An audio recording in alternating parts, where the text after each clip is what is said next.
Boa noite, tá começando mais um Papo Reto e o convidado de hoje é Daniel GTR. Vamos dar um minutinho aqui pro pessoal chegar. Enquanto isso, vão ouvindo o Corre de Thalia Bidon. E vocês estão chegando, gente? Fala comigo, como é que vocês estão? Hum? Ah,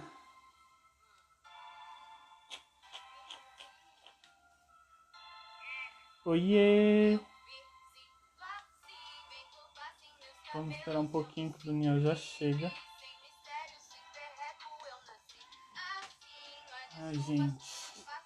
Papo de reto. Papo. Ei! Papo reto hoje com o Daniel GTR. Só dá um minutinho aqui que ele já chega. Já chegou! Oi, Daniel! Já vou te chamar pra cá. Porque é isso.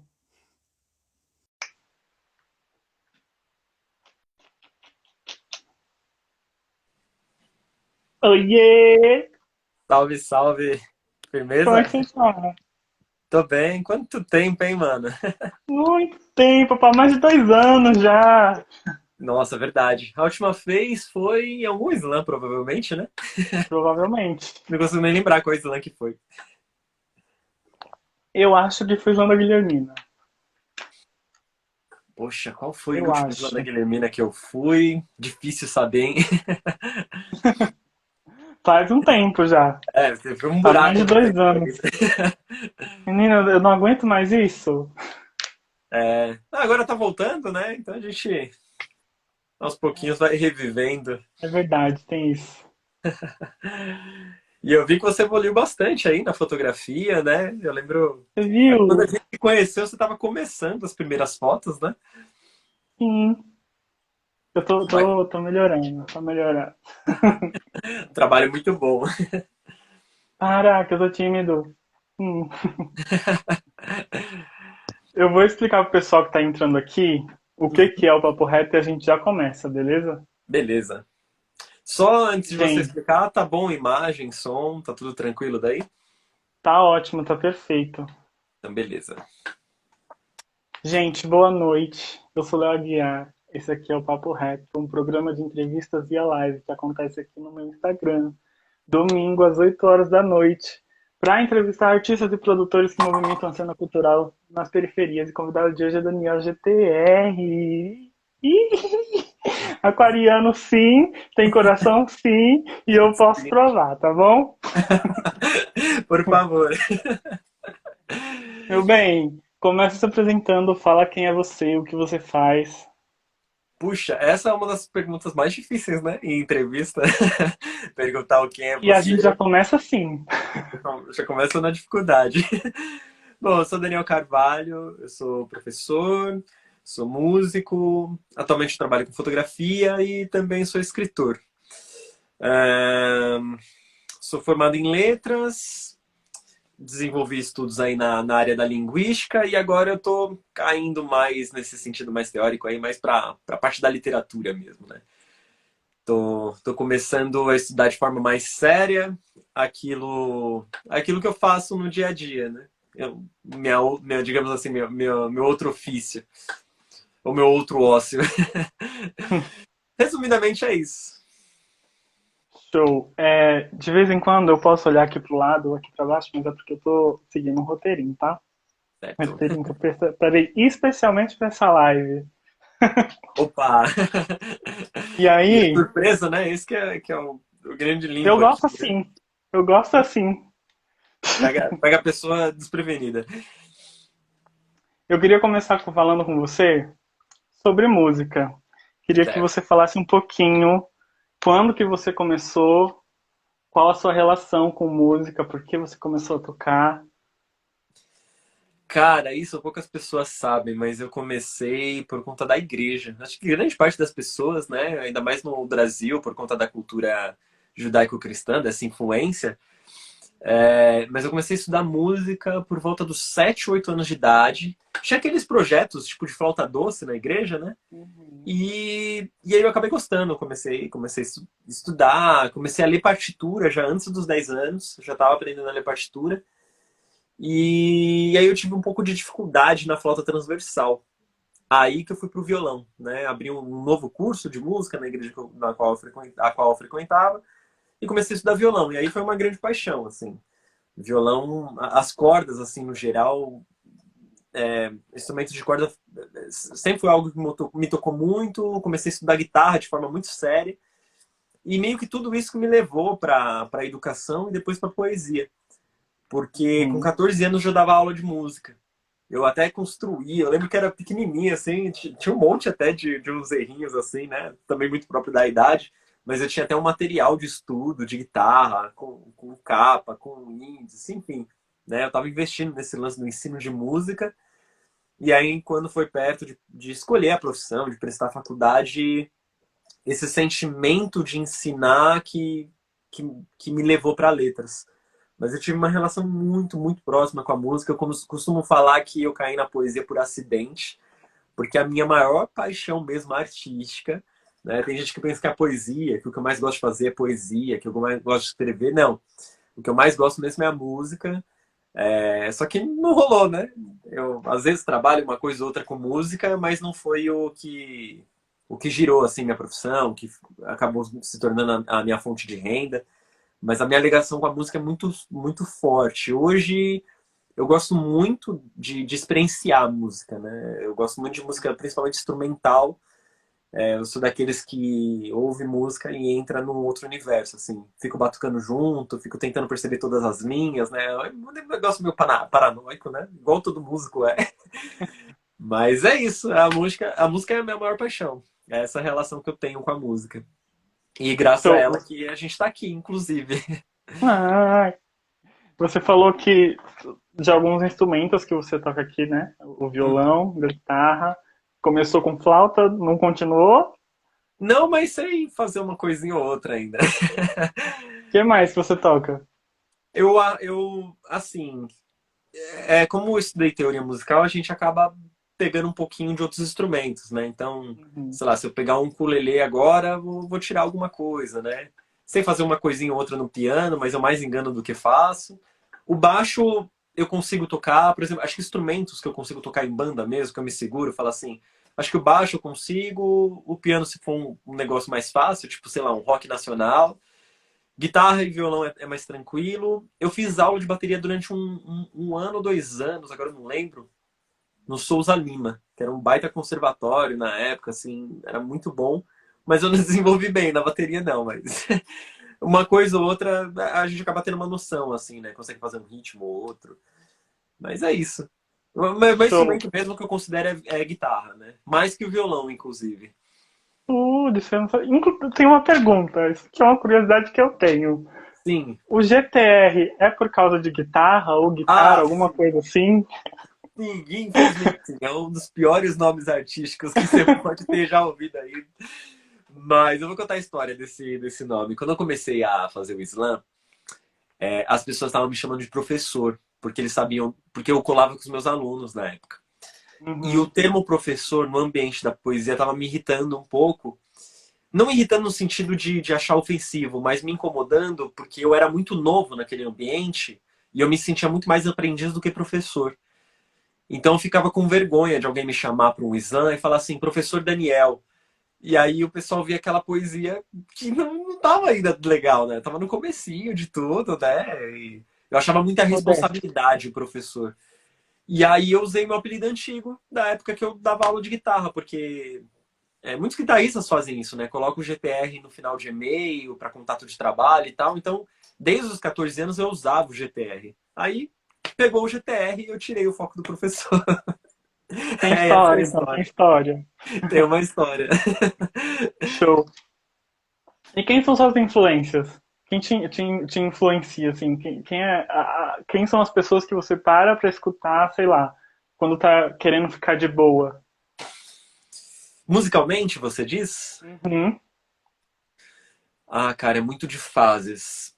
Ah, o mais recente agora que eu paro pra ficar de boa é uma banda instrumental. É uma big band, sabe? Aquelas bandas que tem 3 guitarristas, 2 bateristas, 11 pianistas, né? Tipo uns negócios doidos. É uma banda instrumental de jazz. E tem muita influência até de maracatu, de música erudita, assim. É uma banda chamada Snark Pup. É hoje assim que quando eu tô alegre, se eu tiver muito alegre eu vou colocar, e se eu tiver muito down eu vou colocar também. As linhas deles assim são incríveis. Até quem tiver a oportunidade de ouvir assim, começa até com a música Sleeper, eu sempre indico. Snark Pup hoje é a minha principal referência, mas é uma referência muito mais para eu experienciar do que para usar em alguma coisa. Quando eu vou construir algumas linhas de música, com alguns trabalhos que eu faço, eu já não uso tanto dessa influência. Aí eu uso um pouco, tento usar um pouco do John Gon, que é um violonista que ele toca fazendo percussão junto. Então a madeira, quando ele bate essa aqui, ele bate os dedos também na região da madeira e isso vai tirando sons e vai conseguindo fazer com que o violão não seja só pela corda o som, né? Uhum. Pelo tocar da corda, pelo dedilhado, pela batida. Mas ele tira som com a unha, né? Tem umas. E eu fiz isso também no meu violão, né? Ele tem uma lixa no violão dele, e quando passa a unha, aquilo pode fazer um instrumento de percussão também, né? Então essa é a minha influência para eu tocar e para eu escutar o Snack Pup. Show. Você falou do. Desculpa, a segunda influência, John? Joe? John Gone. Joe Go. E aí eu lembrei de Arranha-Céus. Era um projeto que você tinha com o Lucas Barbosa. E aí eu Sim, queria que você exatamente. falasse muito, porque eu acho esse projeto incrível. E aí já quero jogar aqui. Vocês falaram, prometeram um dia, sei lá, 2018, 2019, que Oi. iam fazer um EP, ia soltar alguma coisa no YouTube. E aí nunca vi. Tô esperando Nunca até vi. hoje, sabe, Daniel? Tô esperando até Verdade. hoje. Nossa, o Arranha-Céus é um projeto que eu fiz com um amigo, que é o Lucas Barbosa. É um projeto que mistura violão, voz e poesia. Né? O Lucas é cantor, eu sou instrumentista, e aí, enquanto nós vamos fazendo essas duas artes, a gente deixa alguns espaços na música, alguns silêncios na música para a gente fazer poesia. E aí o nome Arranha-Céus tem. A gente pode extrair um monte de significados aí. O Lucas é um poeta muito urbano, né? Ele gosta da cidade, né? O sonho dele, por exemplo, ele tem um sonho estranho, que pra mim é muito estranho, né? Tipo, morar na Avenida Paulista, né? Porque eu acho ridículo isso, né? Mas tudo bem. E Tudo eu tenho uma bem. relação diferente, né? Eu tenho uma relação meio que de ódio. Eu não vou nem falar de amor e ódio, né? Eu tenho uma relação já de ódio com São Paulo, né? Eu gosto muito do verde, das montanhas. E foi na época que eu lancei, na época que ele estava lançando poemas muito mais voltados para a urbanidade, eu estava lançando o Manual para Ler as Estrelas, que é um livro basicamente que é um menino que sobe nas montanhas. Você já tem esse livro, né? Sim.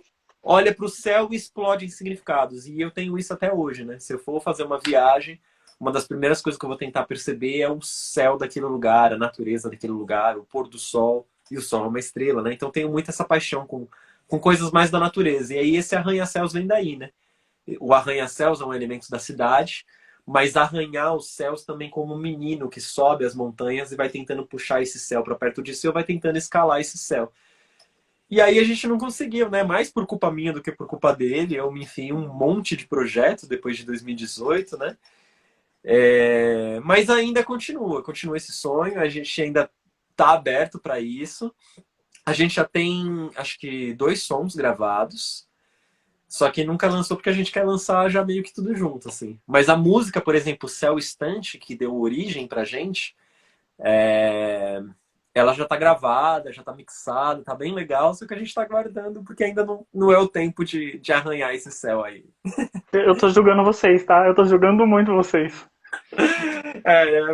Mas foi falha mais minha do que dele. Dessa vez a culpa é minha.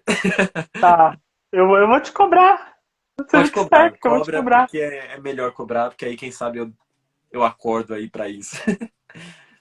E hoje, inclusive, quando eu tava preparando o roteiro, eu lembrei de uma vez do show da Bienal que vocês fizeram. Lembro, E verdade. aí, e aí eu lembro que foi a primeira vez que eu falei com o Lucas assim, e aí eu fui atrás dessa conversa pra relembrar isso.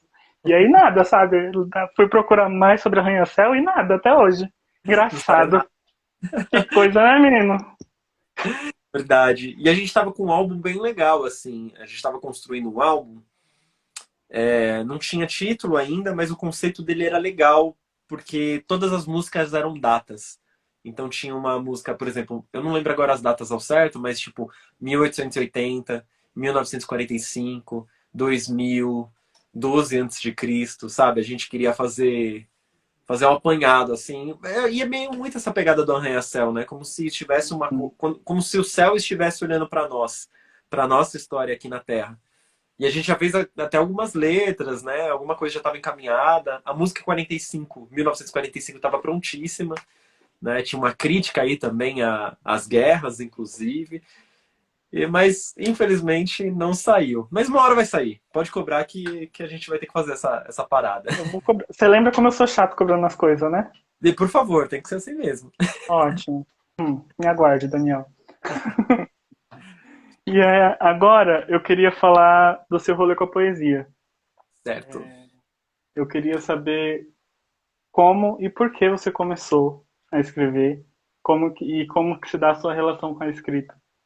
Cara, Antes, não de agora, do começo, como que era? cara, eu gosto muito quando fazem essa pergunta, porque eu consigo falar um pouco da educação, né? Tem pessoas que até acham que eu escrevia quando adolescente por conta da música. Mas eu sempre fui muito instrumentista, eu fazia sons instrumentais.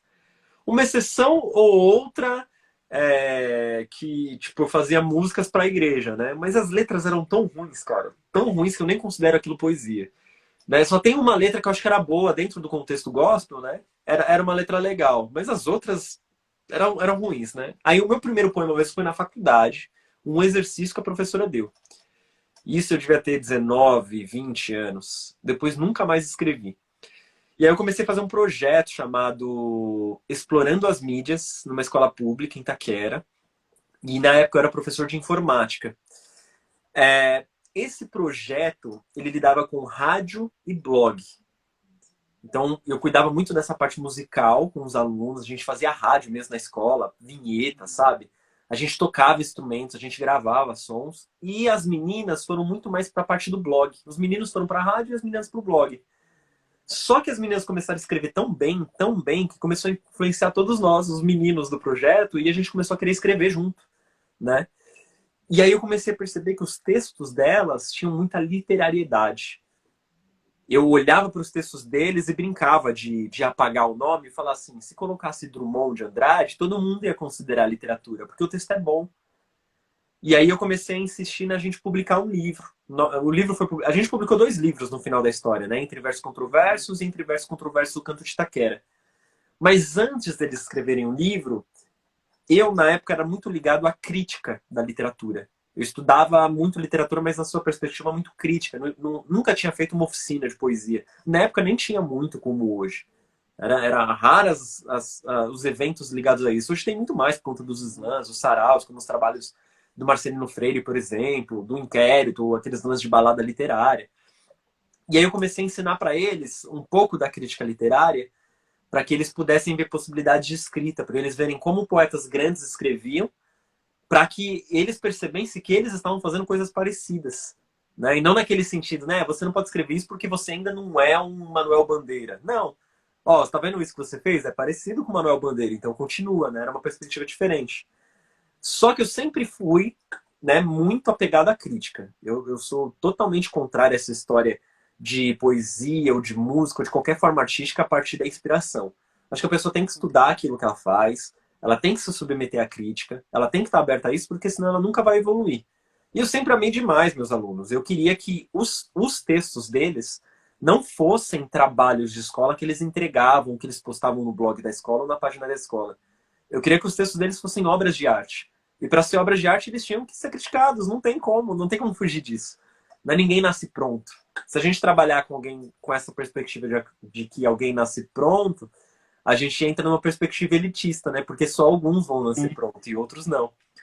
E aí eu entrei num dilema. Como que eu critico um texto de uma menina ou de um menino de 12 anos? Porque eles colocam muito da vida deles. Né? Porque a escrita, naquele momento que eles estão aprendendo, é um recurso terapêutico também. Não é só uma questão de escola, não é só uma questão artística. Tem também o lado terapêutico. E como eu conhecia também a vida deles, sabia quem não tinha pai, quem não tinha mãe, quem o irmão estava preso, não sei o que lá, e eu via essas coisas nos textos. E se eu corrigisse isso, dava a impressão que eu estava corrigindo a vida deles. E quem é a gente para corrigir a vida de alguém? E aí o que que eu fiz? Eu comecei a escrever e fazer os exercícios junto com eles, para que eles tivessem a liberdade de me criticar. Então eu entregava o meu texto para eles, eles me criticavam. Aí quando eles entregavam o deles para mim, eu também criticava, porque era esse o jogo. E aí Um a gente foi professor, né, aprendendo. bicho? E eu vi o quanto é difícil ser. Porque, assim, eu, adulto, né, com 25, 26 anos, não lembro agora a época que eu tava nesse projeto, eu tava aprendendo a ser poeta e eu vi o quanto é difícil você segurar a baixa autoestima. Porque todo mundo lá era periférica. Né? Eu morava na Coab 1, ainda moro, os alunos moravam na região do Gleba do Pêssego, Itaquera, Parque do Carmo, todo mundo ali tava no. Uns sofrem mais com isso, outros menos, né? Se a gente fizer recorte de raça, de gênero, de classe, né? De classe todo mundo tava igual, né? Mas a baixa autoestima é algo que tá junto com a gente por conta das nossas vivências, né? Das mazelas que a gente passa por sermos cidadãos periféricos. E aí, às vezes, eu passava uma semana escrevendo um texto por conta de um verso que eu tinha achado legal. Aí um aluno pequenininho, assim, de 12 anos, ia lá e criticava só esse verso. Falava assim, se você tirar isso daqui, o restante tá bom. Eu falava, pô, mas como assim tá bom? Então eu aprendi também com eles, né? Eu lembro que o meu primeiro poema mesmo, que eu considero o primeiro poema que eu fiz para um público e não para uma professora, numa faculdade, foi na sala dos professores, no horário de formação, porque eu queria mostrar para os meus alunos. E o nome desse poema é Canção do Exílio Paulistano, é um poema que até usei em slam depois de um tempo. Ele foi publicado também junto com esse livro dos alunos e foi isso. Essa é a história. Eu caí na poesia por causa dos alunos. E você começa a compartilhar os seus textos com os alunos também. Sim, exatamente. Como é que foi esse, sei lá, você falou muito da estima que afeta quando a gente passa a compartilhar os nossos textos, as nossas vivências. Como é que foi pra você isso, assim? Imagino eu que não tenha sido nada tranquilo, né? Porque, sei lá, Cara, você já começa a comparar, assim, por mais que, imagino, né? Que por mais que sejam seus alunos ali e você tá tendo essa troca, não deve ter sido um rolê fácil pra você de enfrentar isso. não, porque você quer fazer um negócio bom para agradar, né? Qual professor não Uhum. gosta de ser admirado pelos seus alunos, né? De ser o professor da hora da escola, tal, né? Eu queria saber escrever bem, né? Eles na época, eles eram fãs de alguns poetas, tipo Brecht, né? Que a gente trabalhava também literatura mais canônica, mais tradicional, e eles eram fãs de Carnevale, Sabrina, Mariana Félix, Lucas Afonso, né? Eles conheceram um pouquinho depois do Slam. Mas eu queria também ser uma referência poética para eles, né? Então tinha um peso, uma responsabilidade. Nessa parte era difícil, né? Porque eu sabia que eu tinha que estudar, eu tinha que ouvi-los, porque eu sabia que eles também eram pessoas que seriam parecidas com o meu futuro público quando eu começasse a amadurecer e apresentar em mais lugares. Então a crítica deles era mais importante muitas vezes do que aquilo que eu conhecia de crítica literária, né? Porque eles seriam os críticos da vez, não os antigos, os teóricos, que nunca vão ter acesso a vocês porque já morreram, porque estão em outra dimensão de literatura, né? Mas ao mesmo tempo era muito libertador, porque a gente fazia um lance de roda também de leitura. A gente sentava em roda, cada um lia seu texto, e era uma oportunidade da gente se expressar também, da gente saber se o texto está funcionando, se não está. Assim, foi libertador, assim. Eu via na prática o quanto a escrita é um processo de libertação. Isso a gente viveu junto e foi bem legal por conta disso. Então, assim, era tranquilo e não era ao mesmo tempo. Show. Nessa época das aulas com seus alunos, você já conhecia o Islam? Não, o Slam, ele veio junto com o Lucas Barbosa, esse amigo que eu tenho, vou colocar os dois verbos aí, os dois tempos verbais, o que eu tinha, tenho o Arranha-Céus. A nossa referência na época era muito o século XIX. Uhum. É, Ele estava lendo muito na época Kafka, eu lia muito Dostoiévski, tinha alguma coisa também do século XX, e a gente percebeu que a gente estava passando para as pessoas com quem a gente se comunicava, porque ele não é educador, mas ele tinha umas posturas educativas de conversar com as pessoas, né, e trazer uma fala educativa, né, daquilo que ele estudava. E a gente percebeu que tanto ele quanto eu, nós tínhamos uma lacuna aí naquilo que a gente estava educando. A gente estava muito preso aos clássicos, que sim, são importantes, eu não abro mão, dos clássicos, não dá para abrir mão, porque é um direito, inclusive, né? Um direito à literatura. Só Sim. que a gente percebeu que a gente estava dialogando um pouco com o hoje, com a literatura do aqui e do agora. E a gente começou a buscar lugares que estavam produzindo literatura.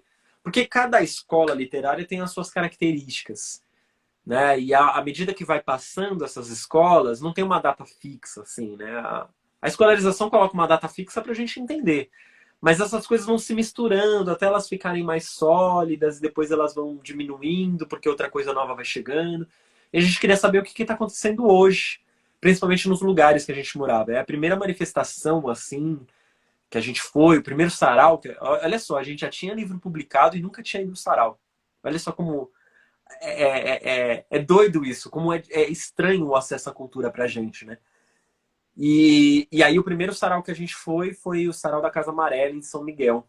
E à medida que a gente estava pesquisando esse movimento de saraus, e como a gente era da Leste, a gente não tinha contato com o Cooperifa, que era o principal, né, o do Sérgio Vaz, era muito difícil para ir, a gente viu um vídeo de slam. E aí a gente resolveu buscar os endereços que estavam rolando slam, acho que eram só uns 4, 5 slams no máximo que tinha em São Paulo, não sei ao certo, posso até estar errando nessa informação, mas isso era 2014, 2015. E a gente resolveu ir a um slam e foi ao slam da Guilhermina.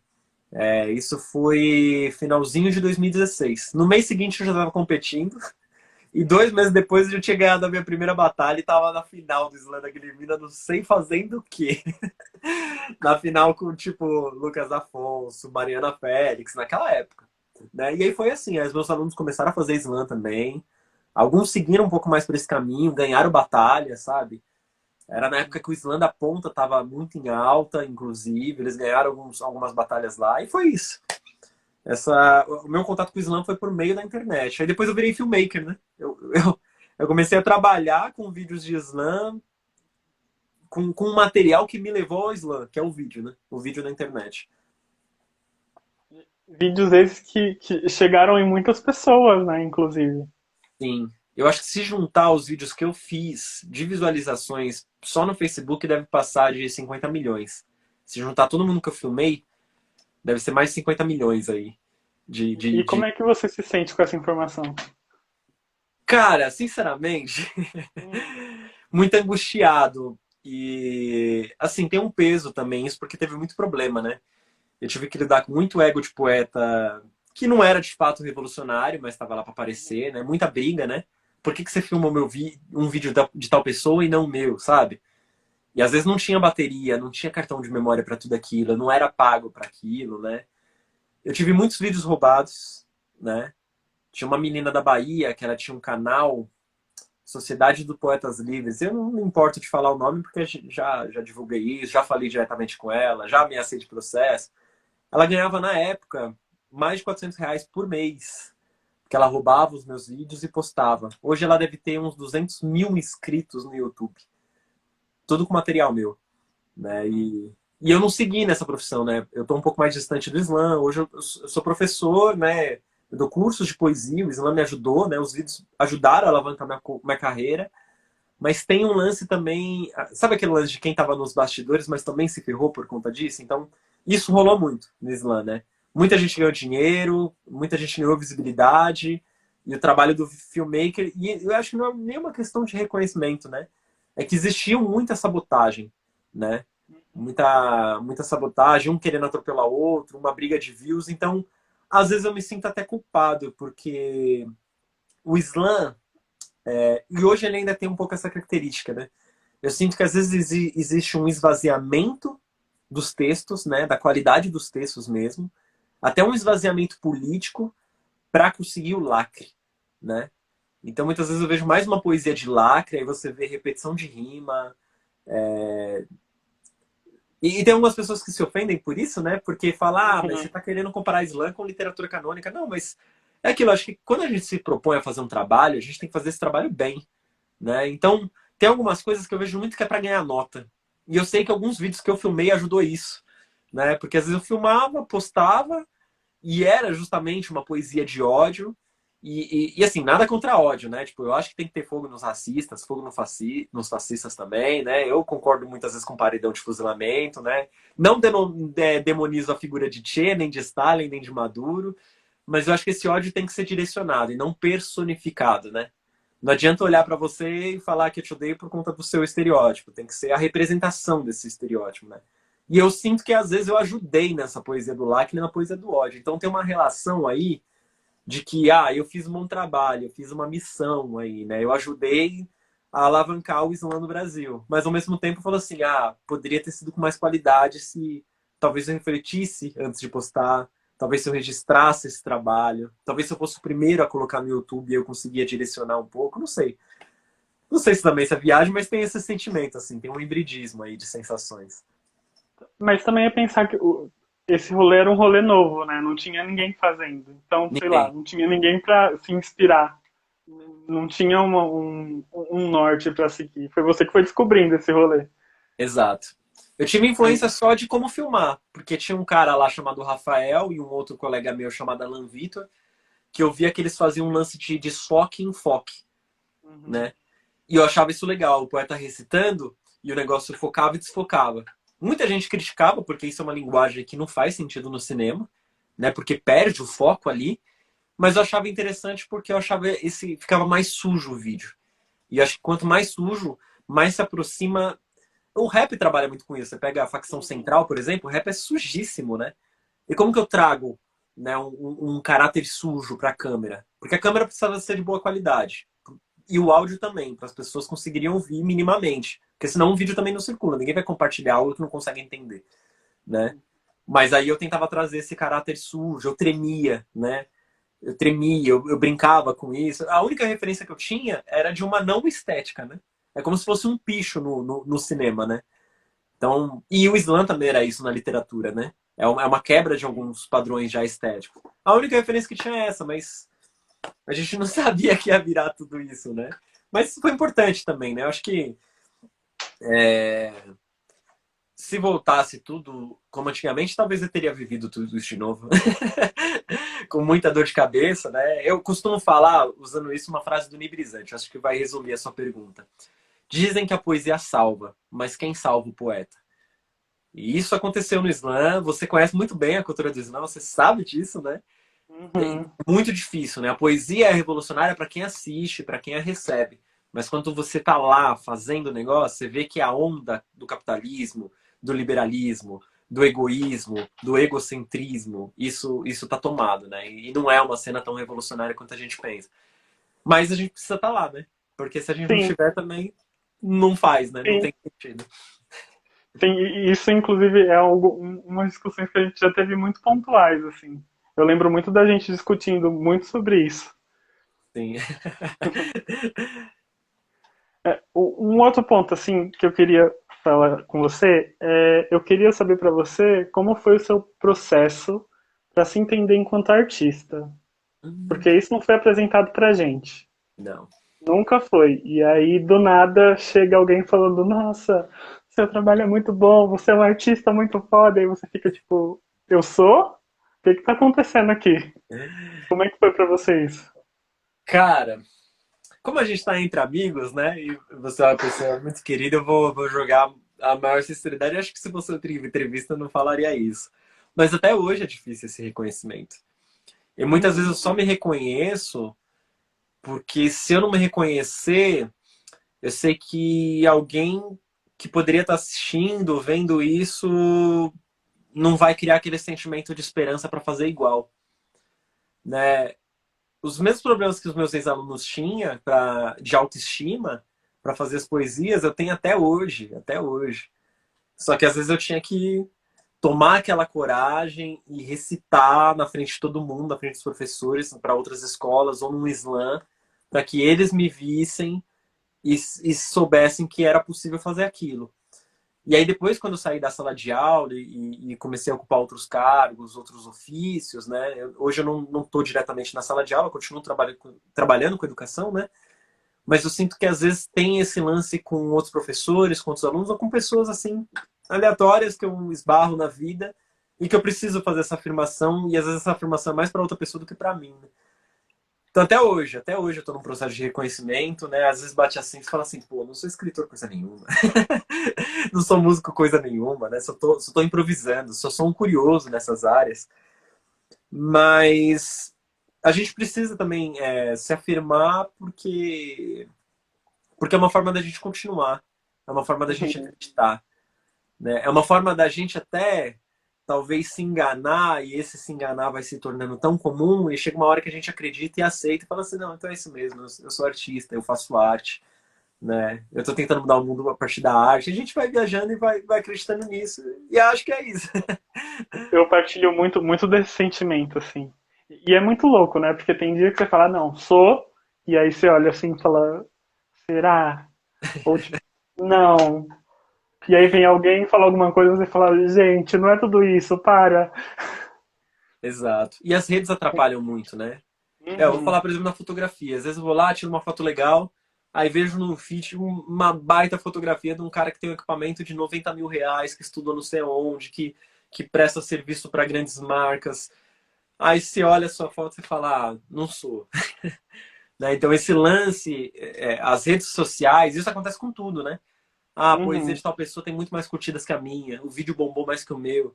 E a gente vai se comparando e vai se colocando para baixo. Então as redes sociais também atrapalham muito nessa questão da nossa baixa autoestima.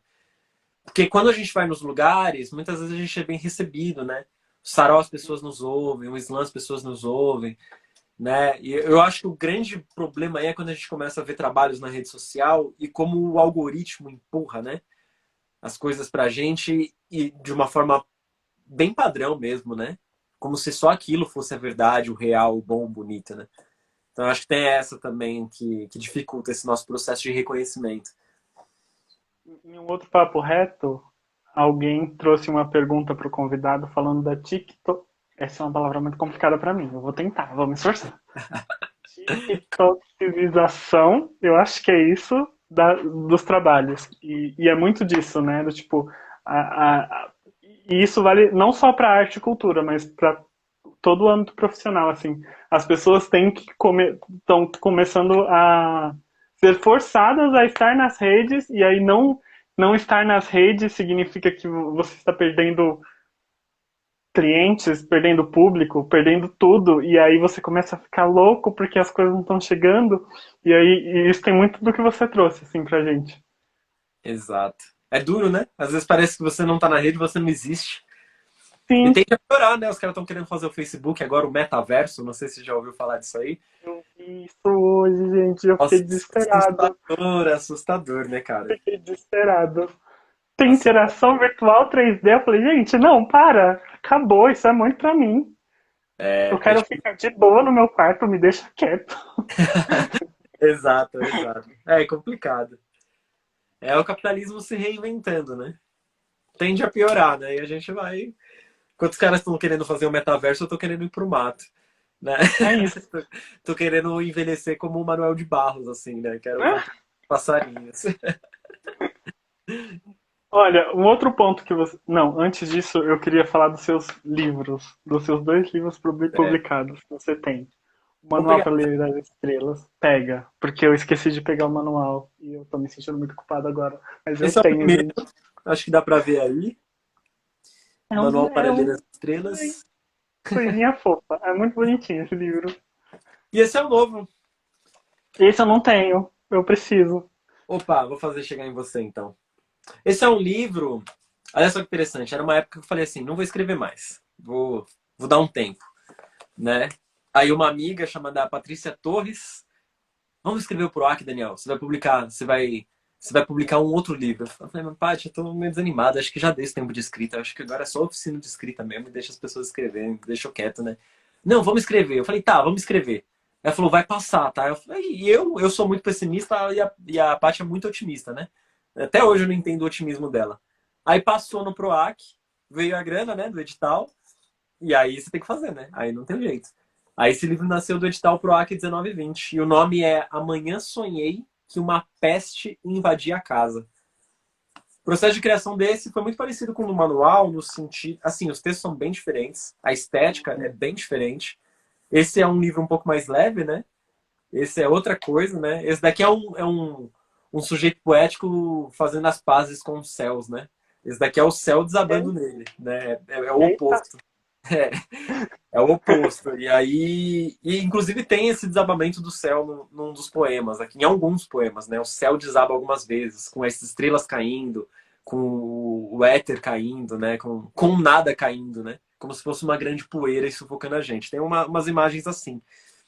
Mas o processo de criação foi muito parecido, porque eu primeiro tive uma concepção da obra. Até fica a dica aí, quem tá ouvindo aí poesia, é uma coisa que eu pego muito no pé, né? Muitas pessoas querem publicar livros, aí escolhe os seus melhores poemas e publica.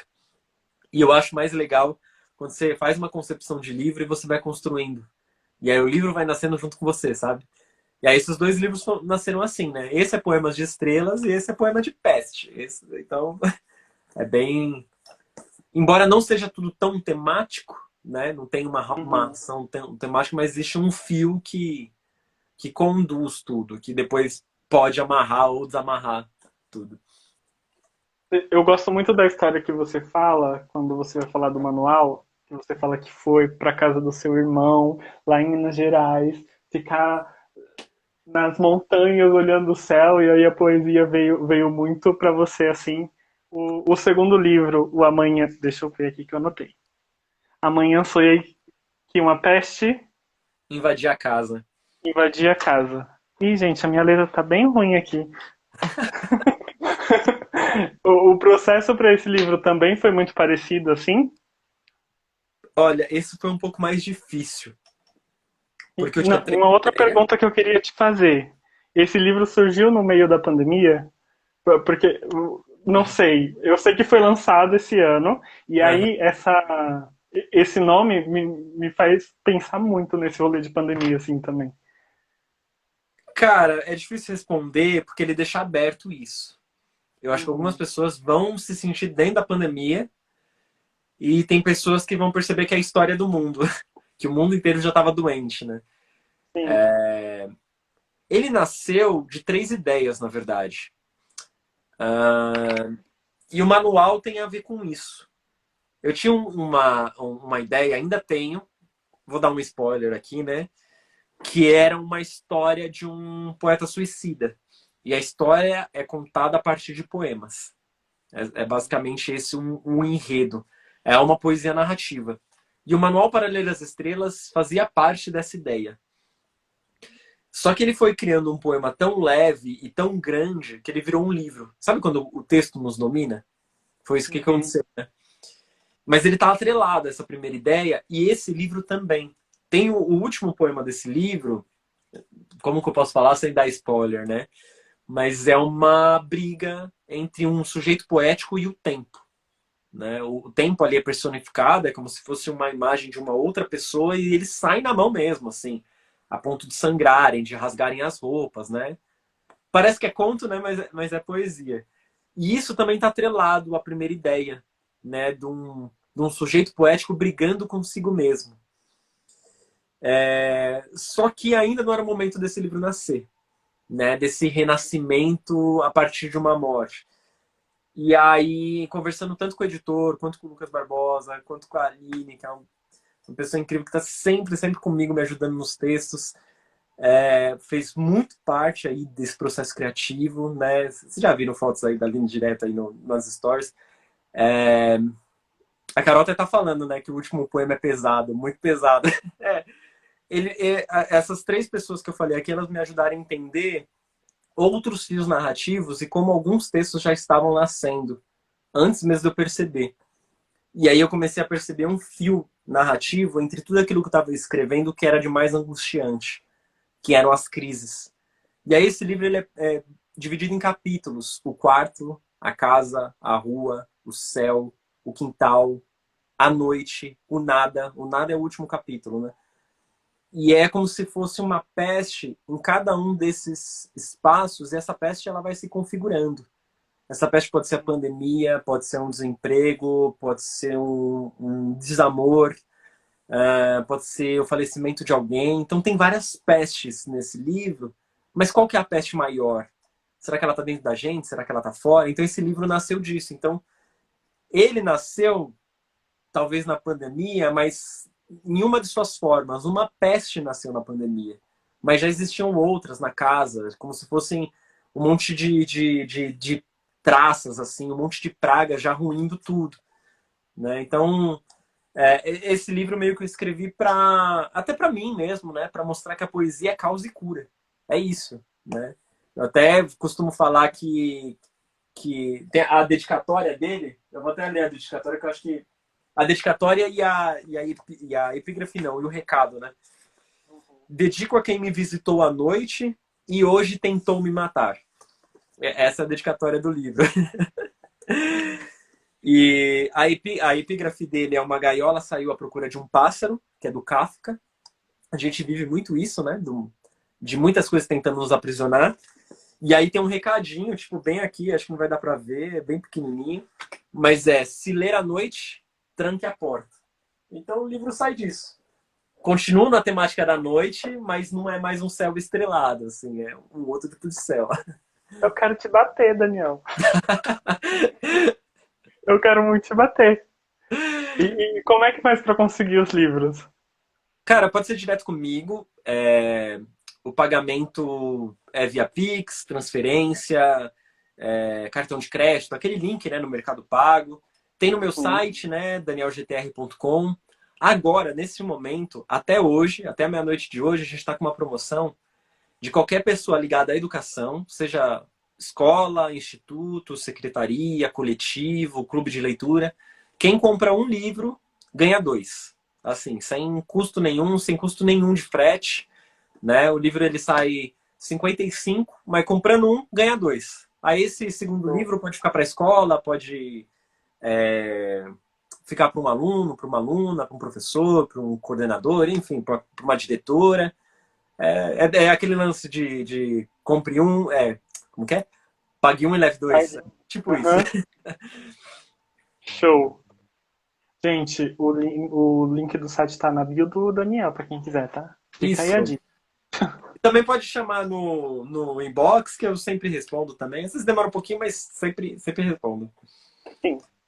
Outro rolê que eu queria falar com você é a fotografia, que você já trouxe um pouquinho, né, na sua fala sobre poesia, inclusive. E eu queria saber como que você começou na poesia, ou na fotografia. Cara, a primeira vez que eu me senti fotógrafo, mas não no sentido, eu sou fotógrafo, mas de brincar de fotógrafo, sabe? Eu fui pro Paraná e minhas primas tinham uma máquina que as pessoas chamam de semiprofissional, mas não é. É aquelas compactas que tem um zoom enorme, sabe?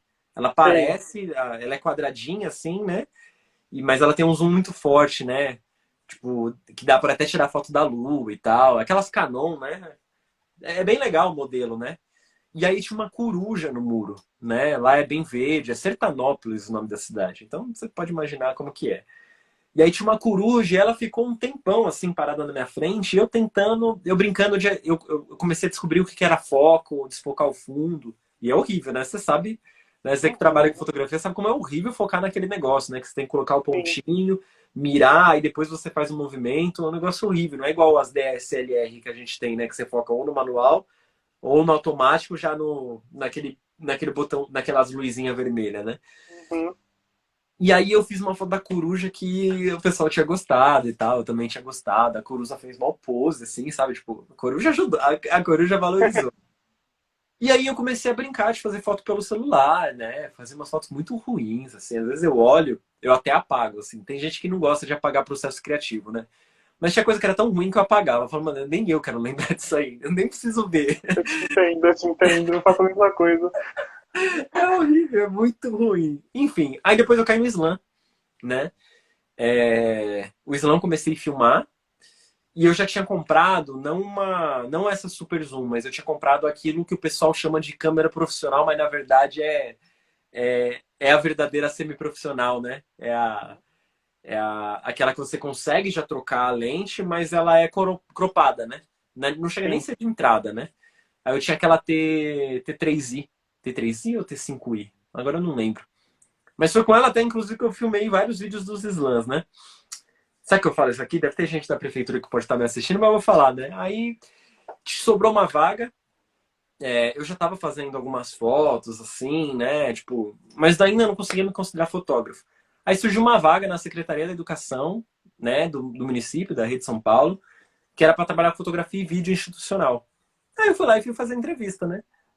Só que aí pra fazer entrevista eu tinha que falar, não, eu manjo disso, né? Eu preciso, né? Eu manjo, né? Entreguei meu portfólio, eles consideraram que tava apto pros trabalhos, mas eu entrei nesse emprego e eu falei, pô, então agora eu sou fotógrafo? Né? Então, pra você ver como é difícil esse processo de reconhecimento, né? E aí eu comecei a estudar mais ainda. Falei, não, acho que para eu me pertencer ao ramo da fotografia, eu vou precisar estudar mais ainda, que eu mesmo vou tentar me convencer disso. Aí eu comecei a estudar mais. Hoje eu tentei de tudo, né? Tentei ensaio, tentei no artístico, tentei retrato. Mas o que eu mais gosto hoje é a fotografia de paisagem.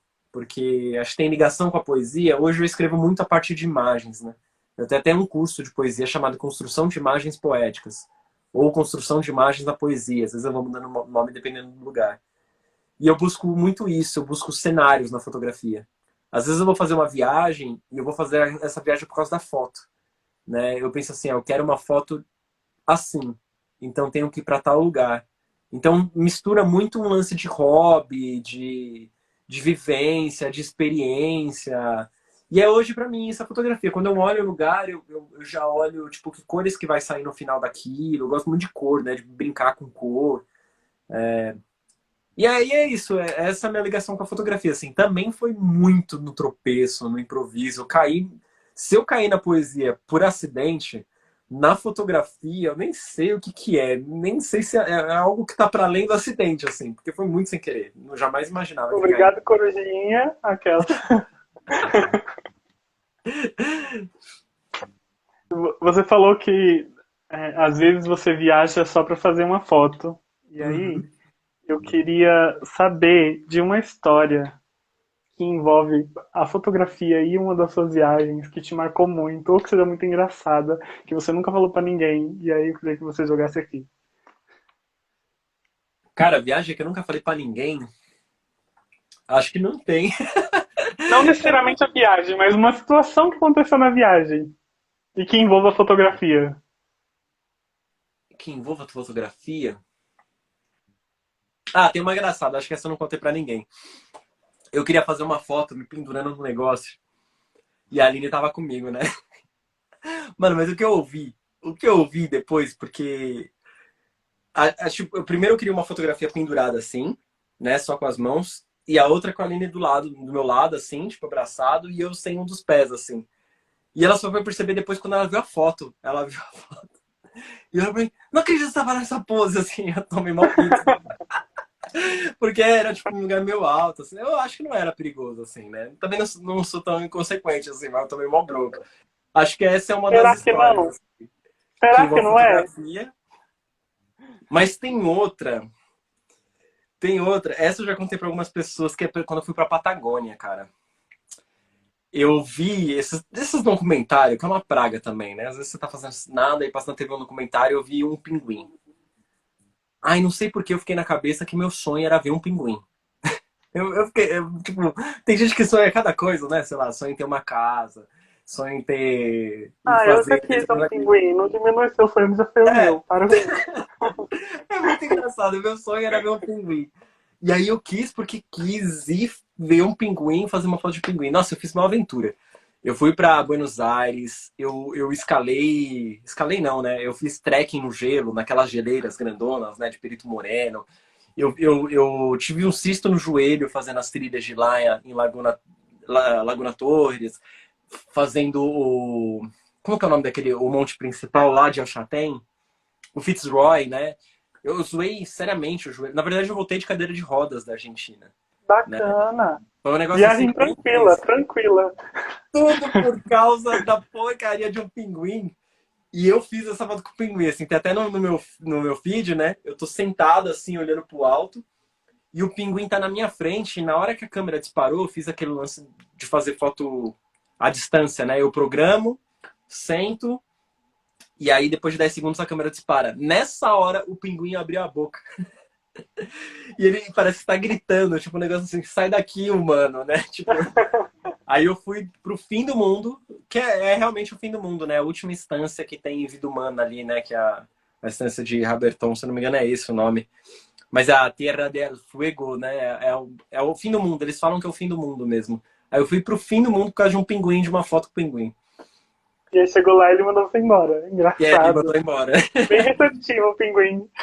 E eu tive medo do pinguim, inclusive. Por Porque quê? eu tenho muito esse lance assim, eu quero fazer uma foto, mas eu também não quero incomodar a vida animal, né? E a minha câmera, a câmera que eu levei, ela tinha lente um pouco grande, assim, né? Tipo, era uma 24-105, né? Uma lente, ela tem mais ou menos esse tamanho aqui, assim, né? E tinha um pinguim que tava chegando muito perto de mim, assim. Não sei se era por causa disso, mas eles têm um olhar meio curioso, né? Eles vão andando assim, né? E eu não sabia, mas eu tenho medo de pinguim. Ai, parece ser um bicho tão fofinho. Não fazer mal Ah, nenhum, Daniel. isso é, ele é bem fofinho mesmo. Eu tenho um vídeo de um dormindo em pé, assim, é muito da hora. Depois eu te mando. Por favor. Ó, agora um outro rolê que eu queria falar com você é com o seu trampo como educador. Certo. Você falou que começou com educação lá no. Quando você era jovenzinho, ensinando música. Isso. E aí, eu queria saber da sua relação com a sala de aula. Ela se deu lá, e aí isso foi muito natural para você? Sempre foi muito uma vontade? Ou só veio depois que você começou a passar aí estar na sala de aula ensinando música? Cara, a minha primeira experiência com educação foi em aula particular de música, né? Só que quando eu entrei para fazer letras, eu passei também para ser a um cargo chamado auxiliar técnico de educação. Basicamente, é o inspetor da escola. Então, eu tive esse privilégio de ser professor, já conhecendo muito a fundo a realidade. Porque você ser o tio da escola, você aprende a fazer amizade com os alunos, né? Porque muitas vezes os alunos vão desabafar as coisas que acontecem em casa para o tio e não para o professor. E eu percebi isso. Na sala de aula parece que é muito mais difícil você conseguir se aproximar do aluno do que quando você está no corredor.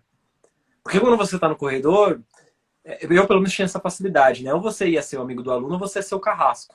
Ou você ia quebrar o galho com ele, ia conversar com ele, depois ele voltava para a sala, ou até mesmo na outra sala, ou você já levava ele para a direção.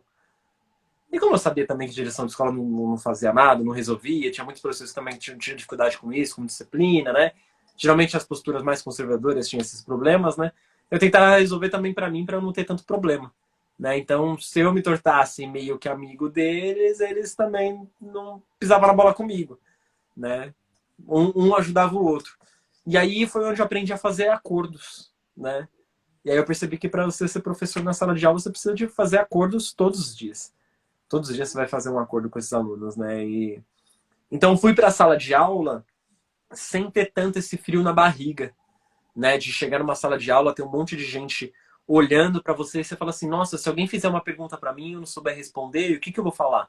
Tem muitos professores que começam, que tem esse medo, eu falo, mano, mete o louco. Eu falo, não sei, depois eu pesquiso e te passo, né? Sabe? Né? Vou falar, isso aí não faz parte da aula, depois eu te falo, sabe? Você tem várias saídas, né? Ah, será que os alunos vão me obedecer? Pô, às vezes o professor ia ao banheiro, ele queria descansar, ele queria meter o louco também. Quem ficava na porta da sala de aula é quem? O inspetor de aluno, né? Então, eu já tinha alguns jogos de fazer piada, de ser duro quando precisava. Então, foi muito tranquila essa passagem, assim, de estar na sala de aula. E a música, por isso que eu falo, a música, que é a minha maior paixão artística, ela ajudou muito. Porque às vezes eu levava o violão e eu ficava tocando com eles. Tinha aula que era só a gente se divertindo. Porque eu sabia que não adiantava enfiar conteúdo abaixo, porque, mano, não ia dar. Eu ia falar para as paredes. Então, às vezes era mais fácil você quebrar uma ou outra, porque numa outra aula eles iam te ouvir mais, né? Então, a música ajudou muito, mas muito na minha relação com eles.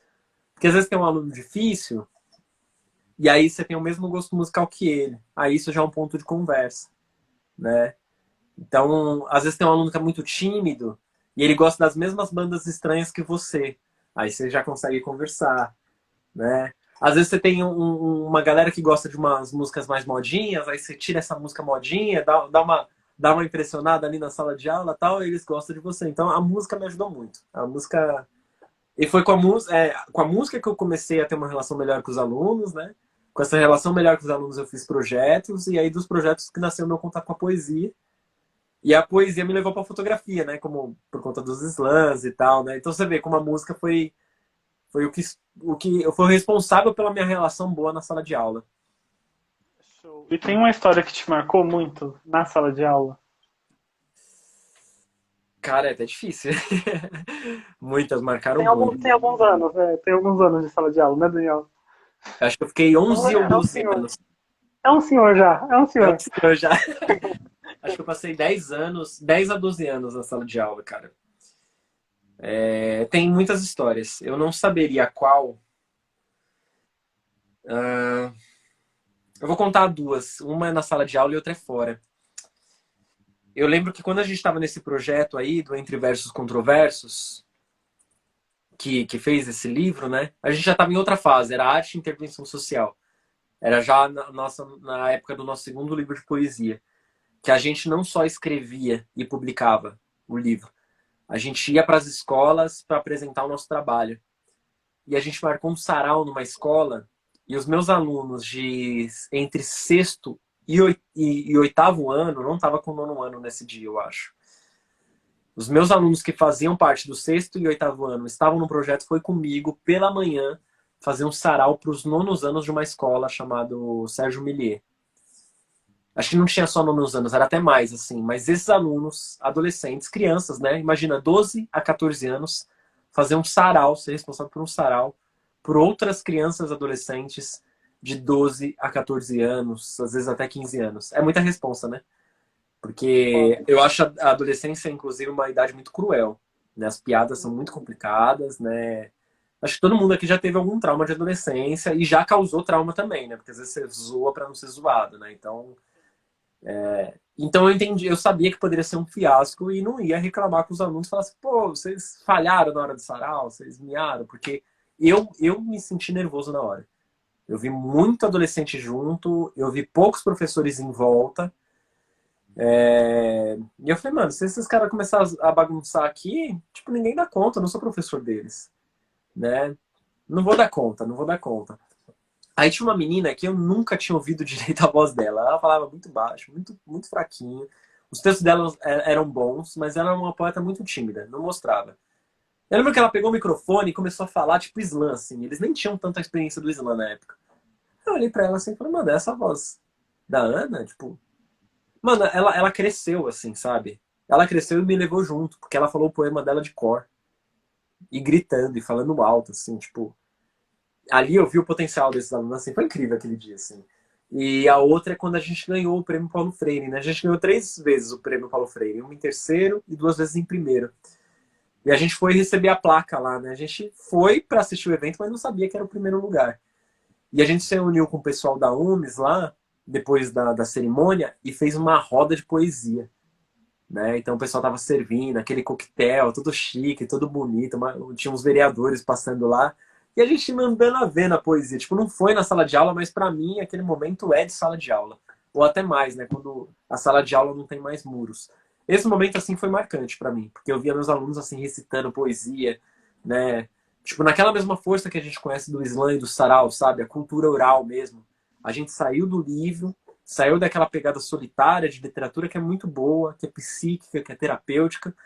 Mas a gente estava lá fazendo poesia para todo mundo ouvir. A gente estava gritando, estava mostrando por que a gente tinha levado o primeiro lugar no Paulo Freire, né? No prêmio Paulo Freire? Porque a gente estava fazendo arte e intervenção social. Aí esses 2 momentos para mim foram incríveis, assim. Eu acho que eu nunca vou esquecer isso daí. Espero nunca esquecer.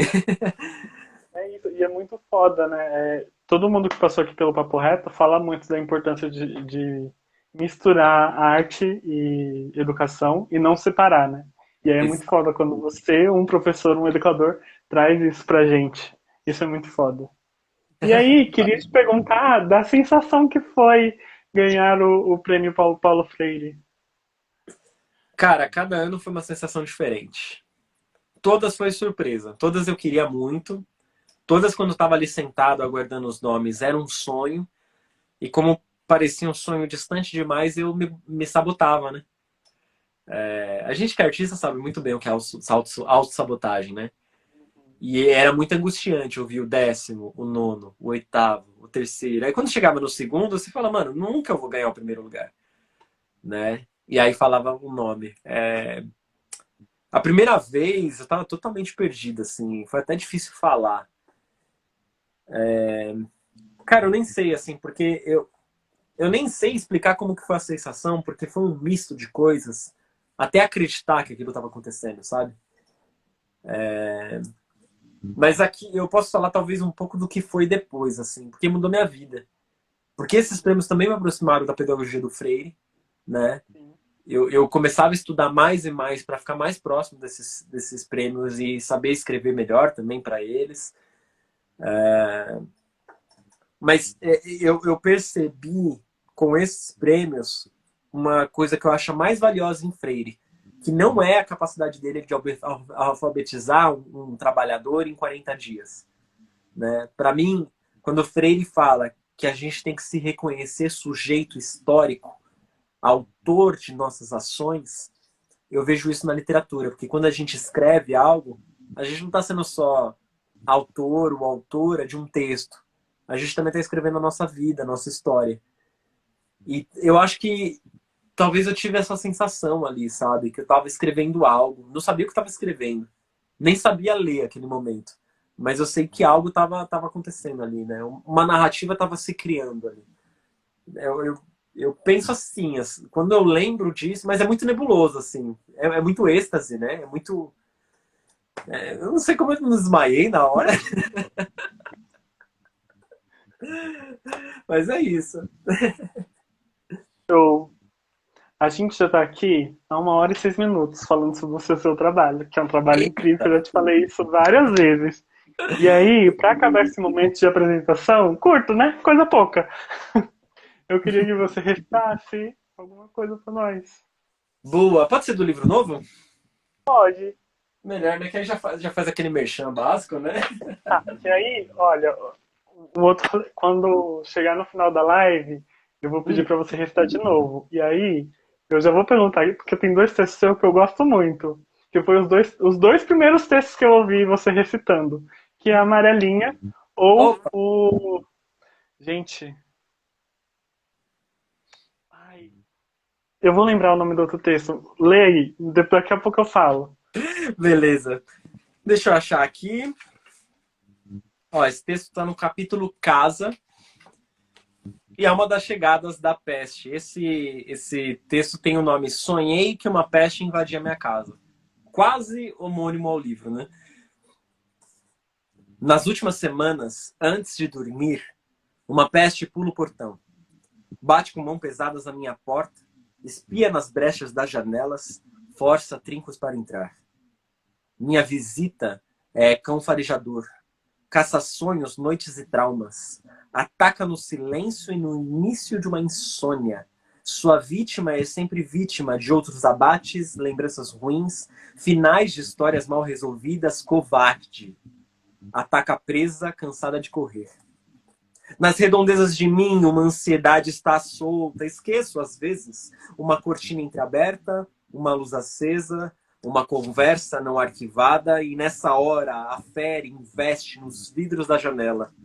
É estilhaço para todo lado, derruba vasos, arranca quadros, arrasta móveis, empurra estantes, quebra enfeites, meu corpo imóvel, cuidado.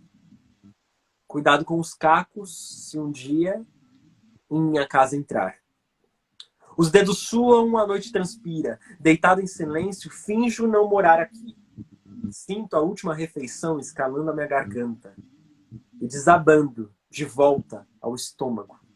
Um cadeado tranca o ar para fora de minhas narinas. A porta do quarto se abre lentamente. Há somente nós dois no mundo. Vizinhos não escutam meu caos. Não há outros cômodos, quintal ou portão. Moro num quarto no meio do nada. Sinto suas mãos pesadas apertando meu seio. Sou pedaço de água sob o impacto de uma geleira.